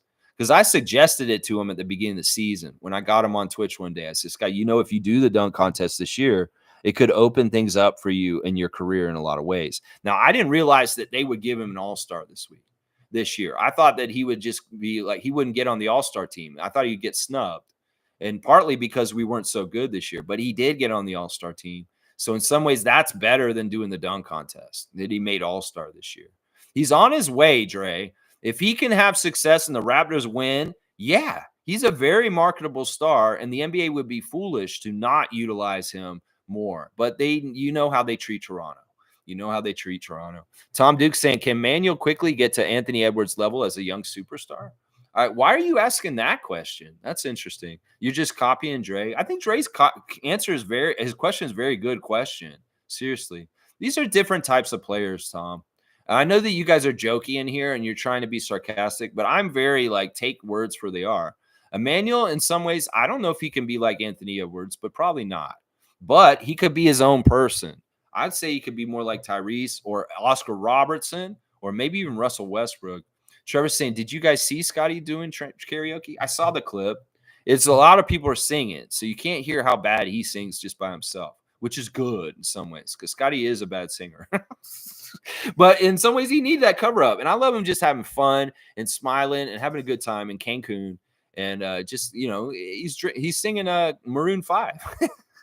Dre saying, Tom Duke, Anthony Edwards is taller, bigger, and stronger than IQ. That's why I said Scotty Barnes. And Barnes is an all-star, though, just like Edwards. See, I like his questions. Guys, we need to be nicer to people that are coming in here that are new. And I like the new name, Dre. We're here every morning talking Raptors at 9:30. And that's a great question about Scotty and Anthony Edwards. I think that these are good comparable people. In some ways, the people that I compare Scotty to in his career are Anthony Edwards and Paolo Banchero. Because in some ways, they're the young crop coming up, and they are kind of in the same tier as players. In some ways, the way that they deal with Paulo and Anthony, I will be kind of comparing to how they deal with Scott and whether they're doing things fairly. Because in some ways, I could tell you right now, Scotty Barnes could be better than both those players in the next couple years. Because Scotty's got something like Magic Johnson, Larry Bird, LeBron James has. I'm not saying that Anthony Edwards isn't a great player. He's a fantastic two-way player. He's a great defender and a fantastic scorer that nobody can stop. But Scotty is different. Scotty's like the Swiss Army knife of the NBA. He can absolutely do everything on the court at a high level. And in some ways, him sitting out with his injury at the end of the year gave him a new perspective of watching the game from the outside. He's going to come back next year with a whole different kind of way of thinking. I can already tell. In fact, I would talk to Scott on Twitch about, listen, once you figure out this league and you understand what's happening before everybody else, you're going to telegraph things and you're going to be a superstar above and beyond everybody else. Because he has that. He has the ability to read things very well on the court. And because he has the aptitude and the ability in his body, he's going to be so good once he figures it out up here more and more. In some ways, the rookie year, he was amazing already. This last year was kind of like, with not getting as far in Knicks last year. But this year, with Darko in his first year, he jumped huge and became an all-star. That's the thing. He's still going to jump some more. And that's the thing. People can sleep on him. Paulo may be just as good as he's going to be right now. Anthony Edwards is very good, and I could see him getting better. But Scotty is definitely going to be getting better. And his impact on winning and how much he controls the game is going to be more like Kawhi in the years to come. Because he has Kawhi defensive chops. He wants to be the best defensive player in the league. And we know his offense is going to get better too, mainly because he doesn't necessarily have to score for his offense to be good because he's a passer. So these are good comparisons for sure. Good comparisons for sure. And thanks for the question, Dre. Name is saying, Dre, if Scotty plays Edwards one-on-one, Edwards would be tapping out in 5 minutes. That'd be fun. I've always wondered about one-on-one matchups between superstars in the league and how much fun they'd be. There's the old video game, Jordan versus Bird. Well, that would be fun to see Edwards versus Scotty in some ways. That would be very, very fun. Forget about Bo Cruz and Kermit. Let's get Scotty Barnes down there to play against Kermit instead of old Wancho. That's right. Yeah, let's keep going. Dre saying at Tom Duke. Plus, Scotty Barnes is the one with the potential to be a superstar. Also, IQ has to get them Tyrese Maxey level, to be honest, first. Dre, great comments, and he's exactly right. You're exactly right, Dre. And I appreciate you being here, man. Tom saying, I know, I was thinking it was a great question, and I see IQ turning into Maxey, hopefully, who I value as much as Ant. Yeah, it's just different types of players, and that's why Dre said Scotty with Anthony Edwards. In some ways, I would say they're very different players, also Edwards and Scotty, and the Banchero and Scotty are kind of more comparable. Although Scotty has a way more fleshed out all-round game than Banchero. Banchero's more of a scorer.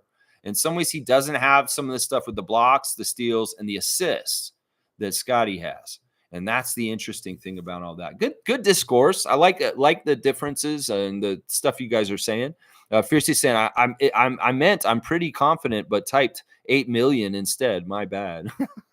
Yeah, I have no problem. I only read what you guys put in here. Cheers to Dre. Let's have a couple of superstars in the making. I like that.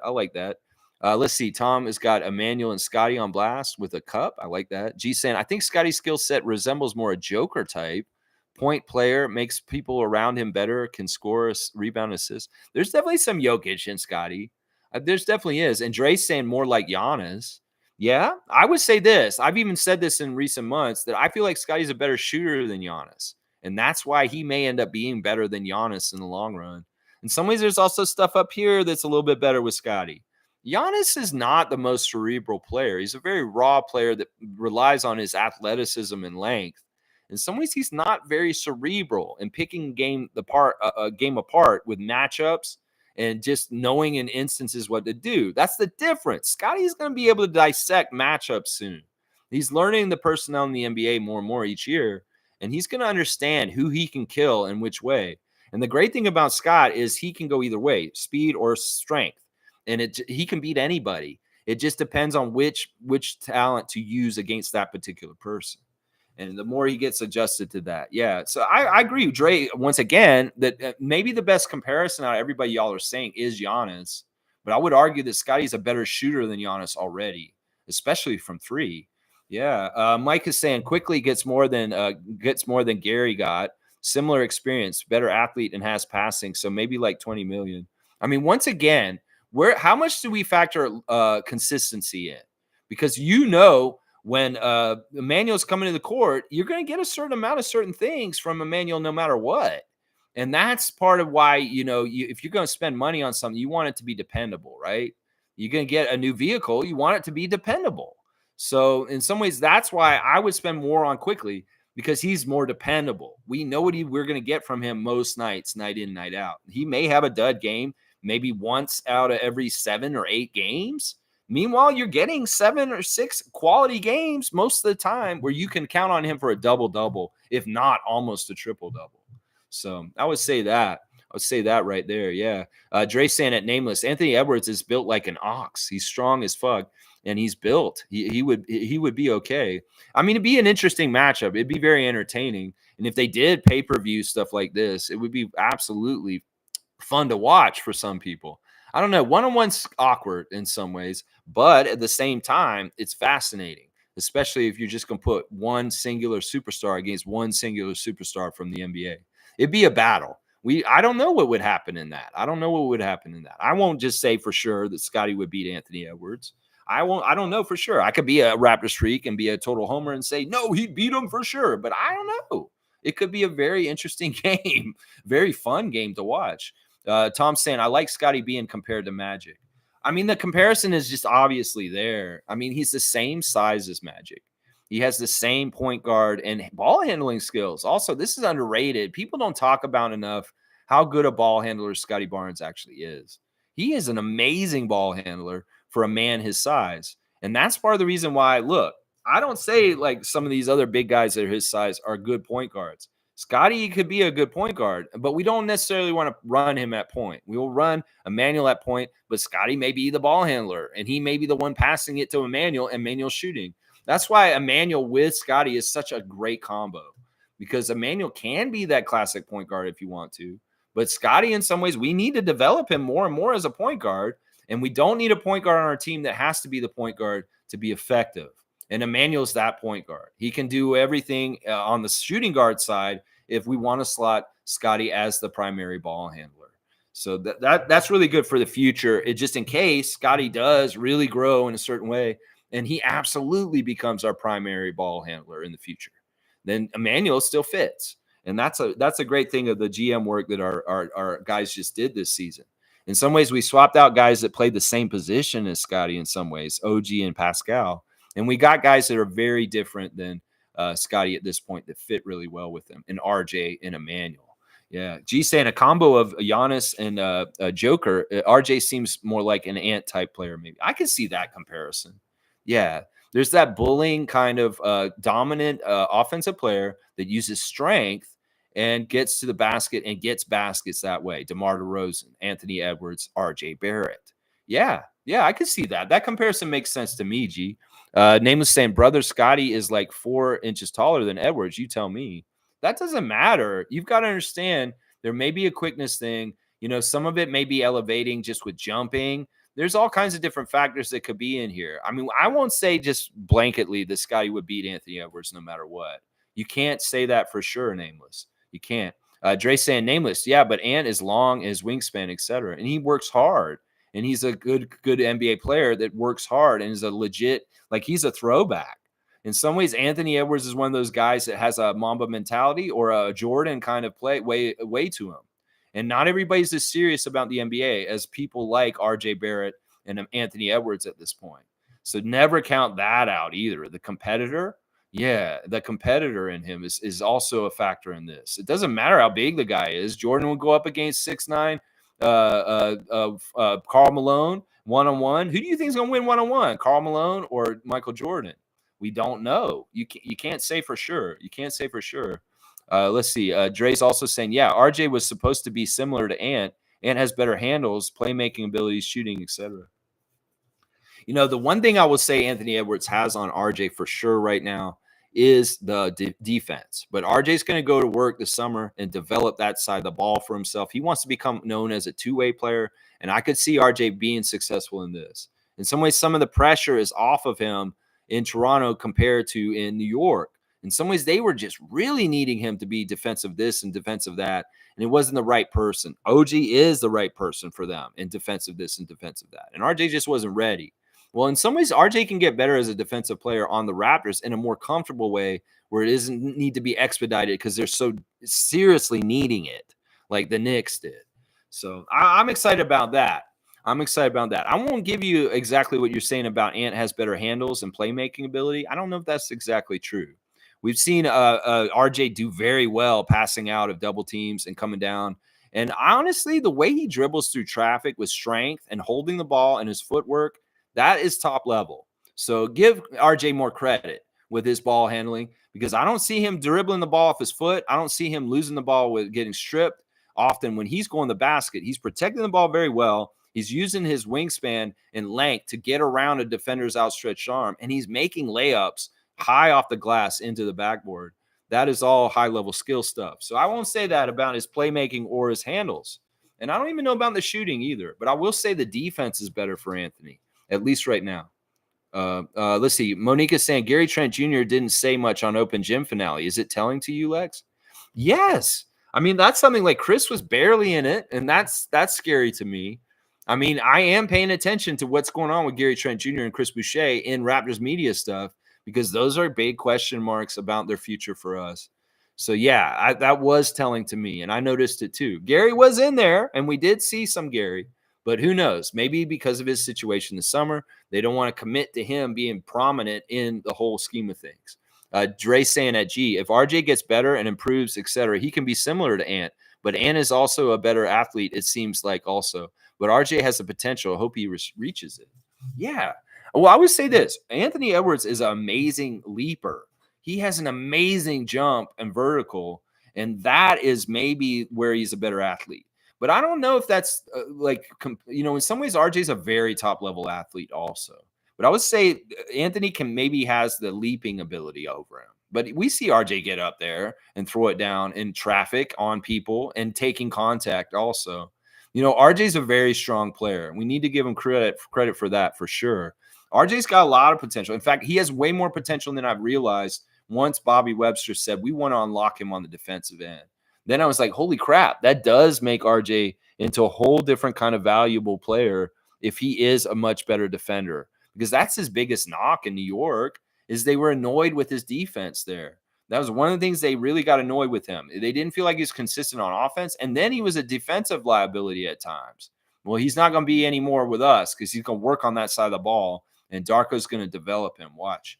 Let's see. Mike saying half our salary is projected for the barbecue core and $33 million in the center spot and picks and rookies. $40 million under the salary cap to sign 10 players after Scotty is max, plus aprons before luxury tax. Yeah, that is for Bobby and Masai. And hopefully, like they said, they can hit some home runs with some of the lower level players in our salary that we need to have better players in those spots where Jalen McDaniels and certain people are in, as far as players that are contributing at a high level and they're maybe cheap because they're young.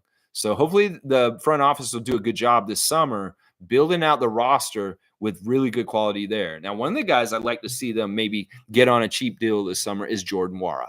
And let's go ahead and look at the Instagram stories right now. We got Scotty Barnes first, Yasursky account, and he's saying this is the best. And it's a picture of his new dog, his newest dog. Oh my gosh, it's so cute. I think it's the same artist who did the picture of Cardi before. So Cece got the treatment too. So now there's two dog portraits at Scotty's house. Both his dogs by the same artist, I'm pretty sure. So he's really happy with these dog paintings. So very good. McCurr is in Bondi Beach. So he is over on the other side of the world, down under in Australia. Of course, McCurr played in the Australian League in the past. And so him being back in Australia right now, he's back home. I think he's actually lived in Australia also. So that's where McCurr is. If you're wondering where in the world is McCurr. Dennis is celebrating his chef in Toronto for a great year of cooking food for him, putting him on blast. Chef Mark, thank you for feeding the Schroeder family in Toronto. And now he's back in Germany. It looks like he's gone back to Germany, and he's back in Germany at this point. Dennis Schroeder has landed. Mr. New York City is at Kalani Jewelers, sponsor of the Toronto Raptors, and he's looking at a crazy watch that is blinged out like crazy. Of course, Marquise, you probably will get that. I don't know if you will. And then also he's got some crazy guy smoking something. He said this should be an album cover. All right, let's see who else is on here. Of course, Raptors are putting on blast their final episode of Open Gym. Keep getting better. Episode 19 of season 12. And yeah, they show Darko getting doused with water, and and they show all the highlights from the season, the ups and the downs. It's a really, really good episode. You really get to see the behind the scenes. I love that they picked up Dr. Alex and let him dunk the ball. That's so fun. Good stuff. Dubber Don has got some watches on his. I don't know why I'm doing Delano. And then Jordan is showing yesterday, about 24 hours ago, he was at OVO Center working out with the Raptors. I don't know if that says anything about Jordan Wara's future, that he's at OVO Center yesterday working out at the Raptors facility, even though he's dubious about his future this summer as a free agent. So, yeah, I'd like to see if we get Jordan Wara on a cheap deal, because he is somebody I'd like to retain and have come back next year, because he shows a lot of promise with his athleticism and his three-point shooting, his rebounding. So, yeah, we'll have to see what happens there. Yeah, good stuff. Good stuff. Trevor's saying press was created by God, and people were created to be socialized with each other. So praying together, that's how we connect with each other. There you go. There you go.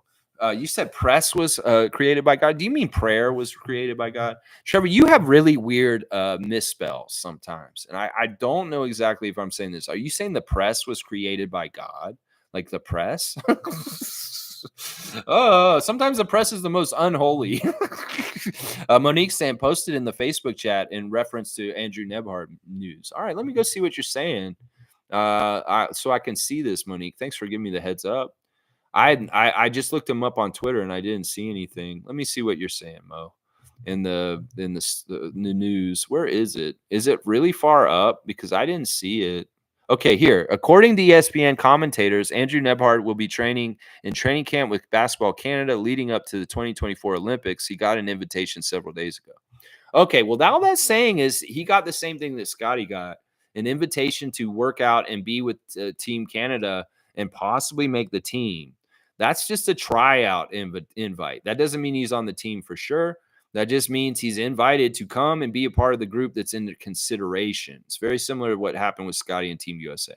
Now, is Scotty going to show up and practice with Team USA ahead of time as one of the practice people? Maybe. That's maybe what Nebhard's going to be doing. So this is not for sure, Monique. This is basically like you're invited to come to the tryout practice. If we have a spot for you, you may get on the roster. But nothing's guaranteed. It's nice to see that he's interested and he's going to show up for this. That is great because, a lot of the young players came to this last summer and then didn't go anywhere. Leonard Miller, I think even Chris Boucher came to the practice tryout last year, but it didn't mean they got on the team, just so you know. G saying we have a Maxi type, an Ant type, and a Joker type, and Clay type with Grady. Barbecue D is looking nice. I mean, this is true. We've got a lot of nice role players that all have different skill sets that are very different, and they can fulfill them. Grady is a very obvious skill set. RJ, Scotty, Jakob, Kelly. Yeah, we got skill sets. IQ. That's right. That's right. G has got the burning heart, according to Tom. Let's go. And Isaac Campbell's got the Vince Carter Raptor logo up on blast. Wayne saying our team has a solid 5. Scotty, RJ, Immanuel, Jakob, and Kelly. Front office has to be meticulous in filling the rest of the roster, mixed with youth and experience. We have done it before. Can we strike again? Let's see. Oshai, got to put him in that list too, and Grady. So, yeah, Scotty, RJ, IQ, Jakob, Kelly, Grady, and Oshai, all going to be on the team next year. After that, we'll have to see Gary Trent Jr., Jordan Wara, Chris Boucher. Yeah, Jalen McDaniels will be on the team also. Unfortunately, Wayne, I know you don't want to hear that. Meredith's here. Good to see you, MK. Holding it down in the Ottawa Valley region for us, nation's capital of Canada. How you doing today? MK saying, hey, Raptor Freak family, been a while. Everyone is doing great. Just wondering if we are doing WNBA fantasy this year. Yeah, we plan to, and I should get that set up soon. Things are really hectic in my life right now, but when I get a moment, I'll try and set that up soon. But yeah, of course, MK wants to know this because MK was the champion of our WNBA fantasy league last year. But yes, I do plan to get this set up. I know the season starts in May in about 2 weeks. So I will try and do this in the next week or so when I get some quiet time and ability to remember and get this done. Part of the problem is I've logged out on my ESPN account and I have to make it again or remember what my password is. So I'm going to have to figure out how to get back on ESPN to set up the league again. I wish Yahoo would do it, but they're not going to. In fact, Yahoo is downsizing more and more and cutting more games than adding games. It would be so awesome if there was Yahoo Sports, Fantasy Sports, WNBA, but there isn't. The only place you can play fantasy on for a WNBA is ESPN, and that's too bad because their interface isn't that good, honestly. Monique's giving me my cutoff, and that's grateful. And Adriana's happy about that. It's raining outside, too. W Streamlex, keep at it always. Good times. Approaching Raptor Freak Crew strong. Let's go, Monique. That's right. In a couple Saturdays, a couple months from now, actually, it's about a month and a half, Monique's birthday at the NBA restaurant down at the Queen's Key. Come on down and celebrate with her and I. You got to buy your own buffet. And just have a good time. David Saborn will be there. Adriana's going to be there. I'll be there. It'll be a nice time. And we'll celebrate the superfan Monique Lawrence's birthday, NBA restaurant, June the 8th. So mark your calendar and please come on down. I know getting closer to it, maybe more of you will be more committed to possibly being able to come down there. Of course, you can get the Cosmic Card of the Days from me. They'll be there. And you can just take whichever ones you want because I'll have them here with me. Let's see. Mike is saying we got 4 more years of Grady on the rookie scale contract. Oshai has a couple of years left. We're going to get 1 or 2 more first round set salaries and a second minimum, the new signing exception. Mike really does kind of keep track of our roster and our salary cap and kind of how the puzzle pieces fit. And I appreciate him for being more on top of this stuff than I am, because in some ways it's not my favorite thing to talk about. But Mike can talk more realistically about money and spots on the roster and what is possible. And we will rely on Mike more this summer. Hopefully he'll be around and we can talk about it in as it goes in the specific situations as they develop over the summertime with the draft and free agency and all that kind of stuff. Yeah. Cowboy saying, good morning, Lex. Dab to Cowboy. That's right. And Raptor Freaks, let's go. Also, you hear about Embiid, how he can't blink in one eye, something like that. Yeah, he's Bell's palsy right now, Bradley. He is suffering from Bell's palsy. It is where you have a paralysis of half of your face. It's from stress. It's from being overly stressed. That's how you get it. Some people are saying it's a mystery how you get it. No, you get it from being overstressed. He's very stressed out. And that's why half his face ain't working right now. Bradley, if you watch wrestling back in the day, Jim Ross had it on Monday Night Raw, where half his face was just not working the muscles. It's all stress induced. By the way, we're working in your area. Ta-da! Call for a free quote. Cleaning services, 647-833-6844. And you can see all these different jobs they do as low as $89. Mold, water, painting, flooring, handyman, flood restoration. Yeah, cleaning services, tile, grout, duct, furnace, eavesdrop, in and out cleanups. There you go. Starting as low as $89. 647-833-6844. Ta-da, cleaning services. That's Bradley, the Canadian cowboy. He will come to you and he will help you out. Mike's saying like 5 guys making like 15 million total, so it's gonna work. It's gonna work out. Yeah, in some ways that's good because that means, in some ways we'll have to try and mine talent and find it and make Messiah and Bobby do their jobs even harder to get the really good like fringe players on the roster. In some ways, that's a hard thing to do if you don't have a lot of that. All right, let's see what else is going on. Y'all are going to starve. I don't even know what he's saying. What's that for? Name is the same. People are just having fun trying to make it about something they can relate to. Most people can relate to a pizza party. I don't think people can relate to $35,000 dinners. Yeah, I don't even think it's that much. I mean, soda's not that much. But yeah, the joke about them saying, yeah, you guys aren't going to ever get to eat because you won't win 3 games in a row. Well, we did. We did win 3 games in a row. And we almost won 3 games in a row at the end of the season also. I was hoping they would do the Darko dinner twice and finish the season and get another one, but we didn't against Indiana. It just didn't happen, unfortunately. All right, let's see. James is saying we're drafting 19 for sure. The Indiana pick. Out of all the players you've seen, who you got? Oh my gosh! I mean, you put me on blast here. Well, if he's available at the time, I want Kel Ware. That's what I would say right there. If we can get Kel Ware at number 19, that would be fantastic. That's who I'd like to get there. If not, if Zach Edey's stock is rising, that's where I'd like to get him. If you can get Zach at the first pick in the second round, that's better. Mike's saying the Clippers have been a mess internally. Players have been saying things all year. The chemistry and fit ain't there. The Clippers roster doesn't have real power forwards or real point guards. There's holes. I'm going to disagree with you. That may have been true for past years. The Clippers, they actually got really good synergy this year. Look at their record, Mike. First of all, their record was really good, and there were stretches of the season where they were absolutely dominating everybody. I think that you have something against the Clippers, and you're not looking at them as clearly as you should this season.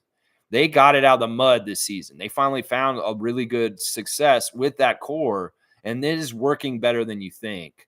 You want to believe this, and that may have been true in past years, but these guys are putting their egos aside to try and do this right. Russell's the epitome of this. James Harden is another one. So, yeah, you're saying the chemistry and the fit ain't there. I don't agree with you. They've got good role players around there that know their roles, like Zubac and Norman Powell and Amir Coffey, and they have more than you think. And you're saying they don't have real power forwards. What do you mean? They got Plumlee off the bench. They've got Paul George can play point guard in this league at this point with how small everybody is at this point. I mean, Kawhi can play point power forward at this point too. Power forward. Point guards, yeah, James Harden's a point guard at this point. I don't know. I'm going to disagree with you. The Clippers had a very good season, a season of health, and they had a season where their vibes were better than you're giving credit.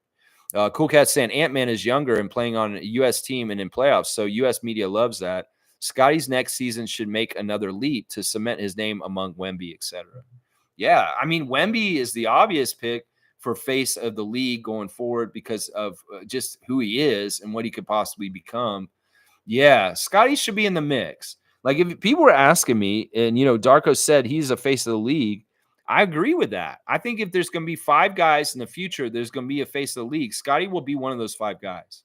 It could very well be SGA, Wemby, Ant-Man, and Luka or something like that. But Scotty will be one of those 5 guys. Trust me. Seriously, he will be one of the top 5 players in the league as far as the face of the league. Watch. Remember, I said this. It's going to come. Darko was right about him being an all-star. He's going to be right about him being a face of the league, too. Wayne saying, Raptor Freaks, avoid the rabbit hole. Anthony Edwards is for real. SGA is for real, too, and MVP. We can sing Scotty's praises without downplaying others in his cohort. Please allow Scotty to grow. Yeah, I'm with Wayne on this. I'm not trying to put down anybody else to help prop up Scotty. In fact, I was very fair about Anthony Edwards, I feel like, in the stream.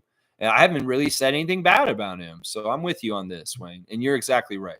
Mischief saying, I heard if anybody is planning on selling their house after June 1st, 2024, government is taking 66% of what you sell it for. Okay, that's just out of the blue. And I do not know exactly what you're talking about. So I cannot really comment on it, Mischief. That's interesting. Mike saying Ant-Man and SGA are developed scorers and exciting, but Scotty is building on a bigger bag at the moment. Scotty's talent will shine more once the team is on a string. Yeah, I agree with this. I mean, I'm telling you, Scotty's a more complete player than anybody, but he's not there yet. He will be a more complete player in the end. And these guys may be a little ahead in success and also getting shine, but Scotty's time will come. Scotty's time will come.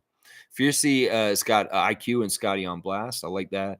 Name was saying 100% about Giannis. What the fuck do the Greeks know about basketball? About as much as the Italians. Okay, Nameless. Wayne saying, Lex, your perspective is objective without actually viewing each game.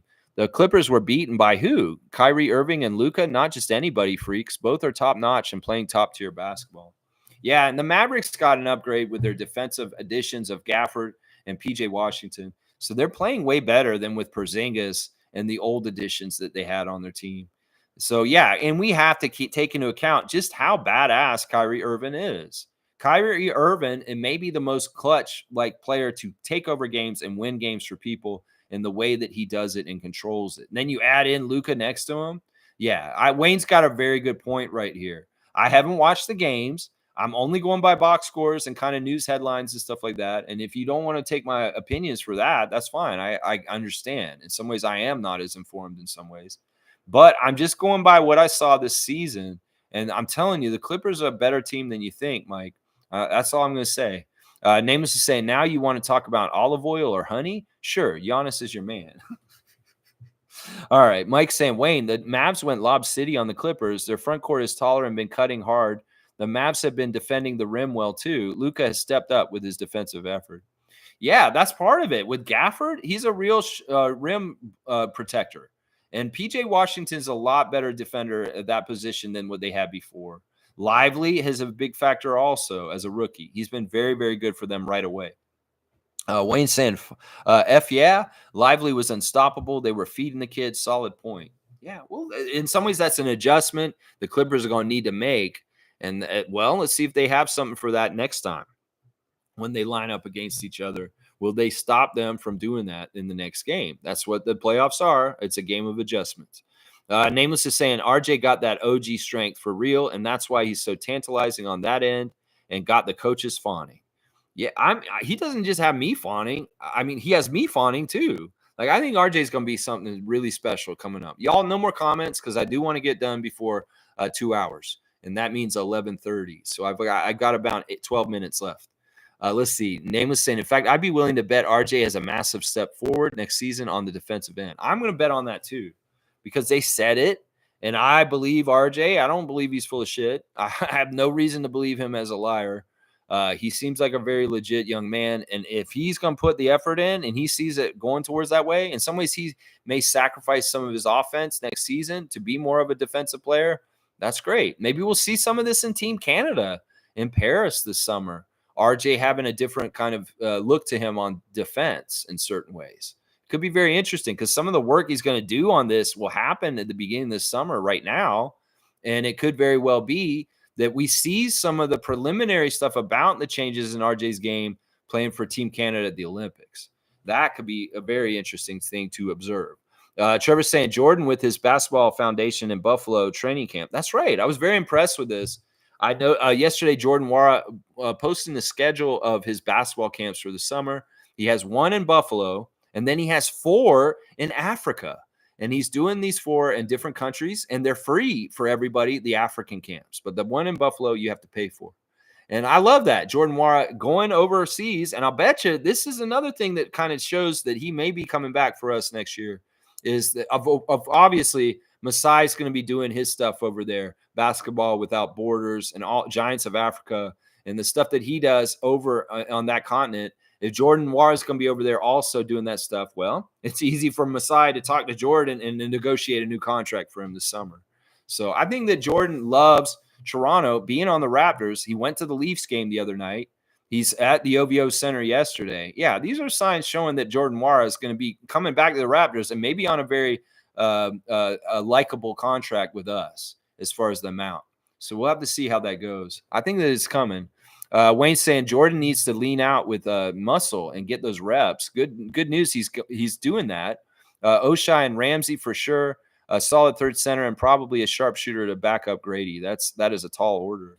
You know that Oshai is going to be back for sure. He's already under contract. We have team options on him. So it's our choice. If he doesn't work out, well, we can cut him in like after next year if he doesn't play well next year.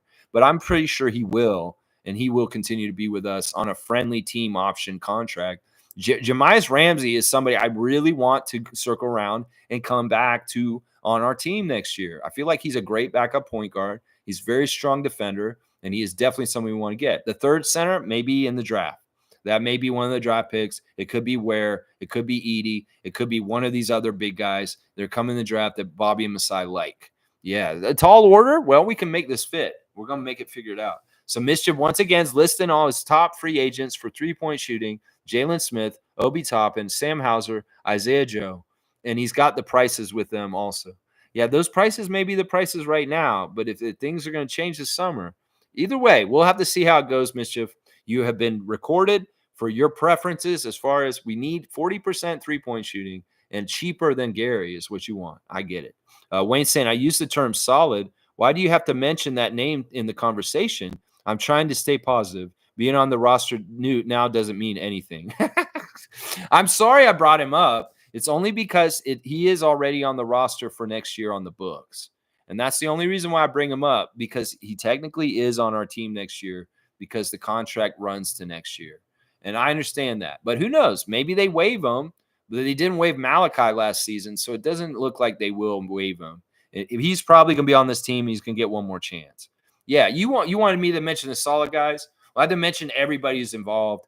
And, well, the project of Jalen McDaniels is still there, and it could possibly still blossom. We have to wait and see if that bud opens up this year and finally goes, and it looks all pretty because he's playing way better. Mike saying Kawhi said they are just winning on talent and point. And Paul George, don't do that to me, Mike, because you know that means like 3 different things. Said they have no identity. Ty Lue has been under pressure. Everything hasn't been as roses as it seems. Final message on it. I'm just going to say they had success this year. They had results. They're one of the top Western Conference teams, and they won a really good clip in the middle of the season when everybody's healthy. That's all I'm going to say. We can look at all the darkness around them. In some ways, I don't really care how they do. In some ways, I'm just trying to get what I've seen, and this is the difference between this Clippers team and the Clippers in the last 3 years before this. It's different, Mike. You got to open your eyes and just understand. The Clippers have a different feel and energy to them this year than they did in the past year. Sure, some of that underlying stuff's probably still around, but these guys have been playing with that kind of underlying stuff around them for pretty much their whole last 10 years of their career. Each one of them. Harden with his baggage, Westbrook with his. What they're dealing with right now, as far as underlying stuff, is nothing compared to what was going on in Philly or in LA with Russell. Or, yeah, come on. There's levels to this. Think about this. Come on now. G saying, Lex, I watched the latest Clipper game. They look bad. Can't even explain it. Westbrook was acting like Draymond. Every time I thought don't count Kawhi out, he would do a bad turnover. Well, we'll just have to see. In some ways, well, maybe their goose is cooked. I'm just going to say this. I'm not going to count them out. If playoff Kawhi shows up, they still have a chance. That's all I'm going to say. Either way, I'm not going to stand on this hill against you guys because it's not a hill that I really care about. Let's just put it that way. G's saying they may turn it around, but they did not look cohesive and happy. Well, it could be that they were really failing in that game, and you're just seeing them reacting to that particular game.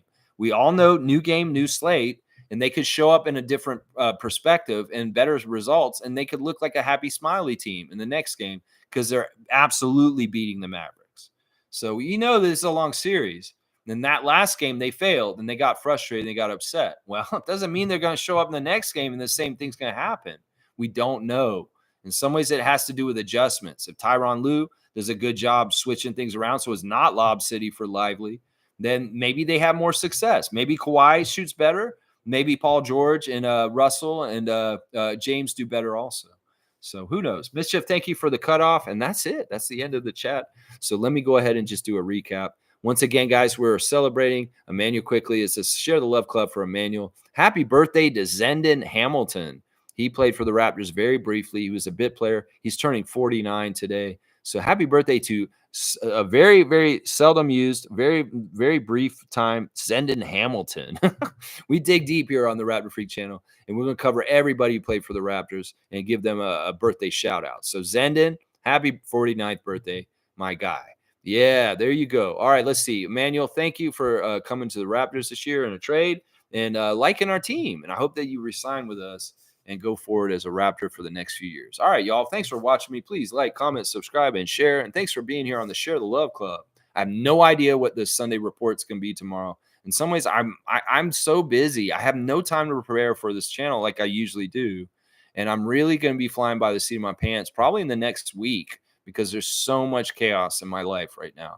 So I don't know what I'm going to prepare for tomorrow. I'm going to try and figure something out. Maybe I'll put the ref report together this afternoon or something, and I'll do the annual ref report and tell you exactly who the worst refs were for the Raptors this past season.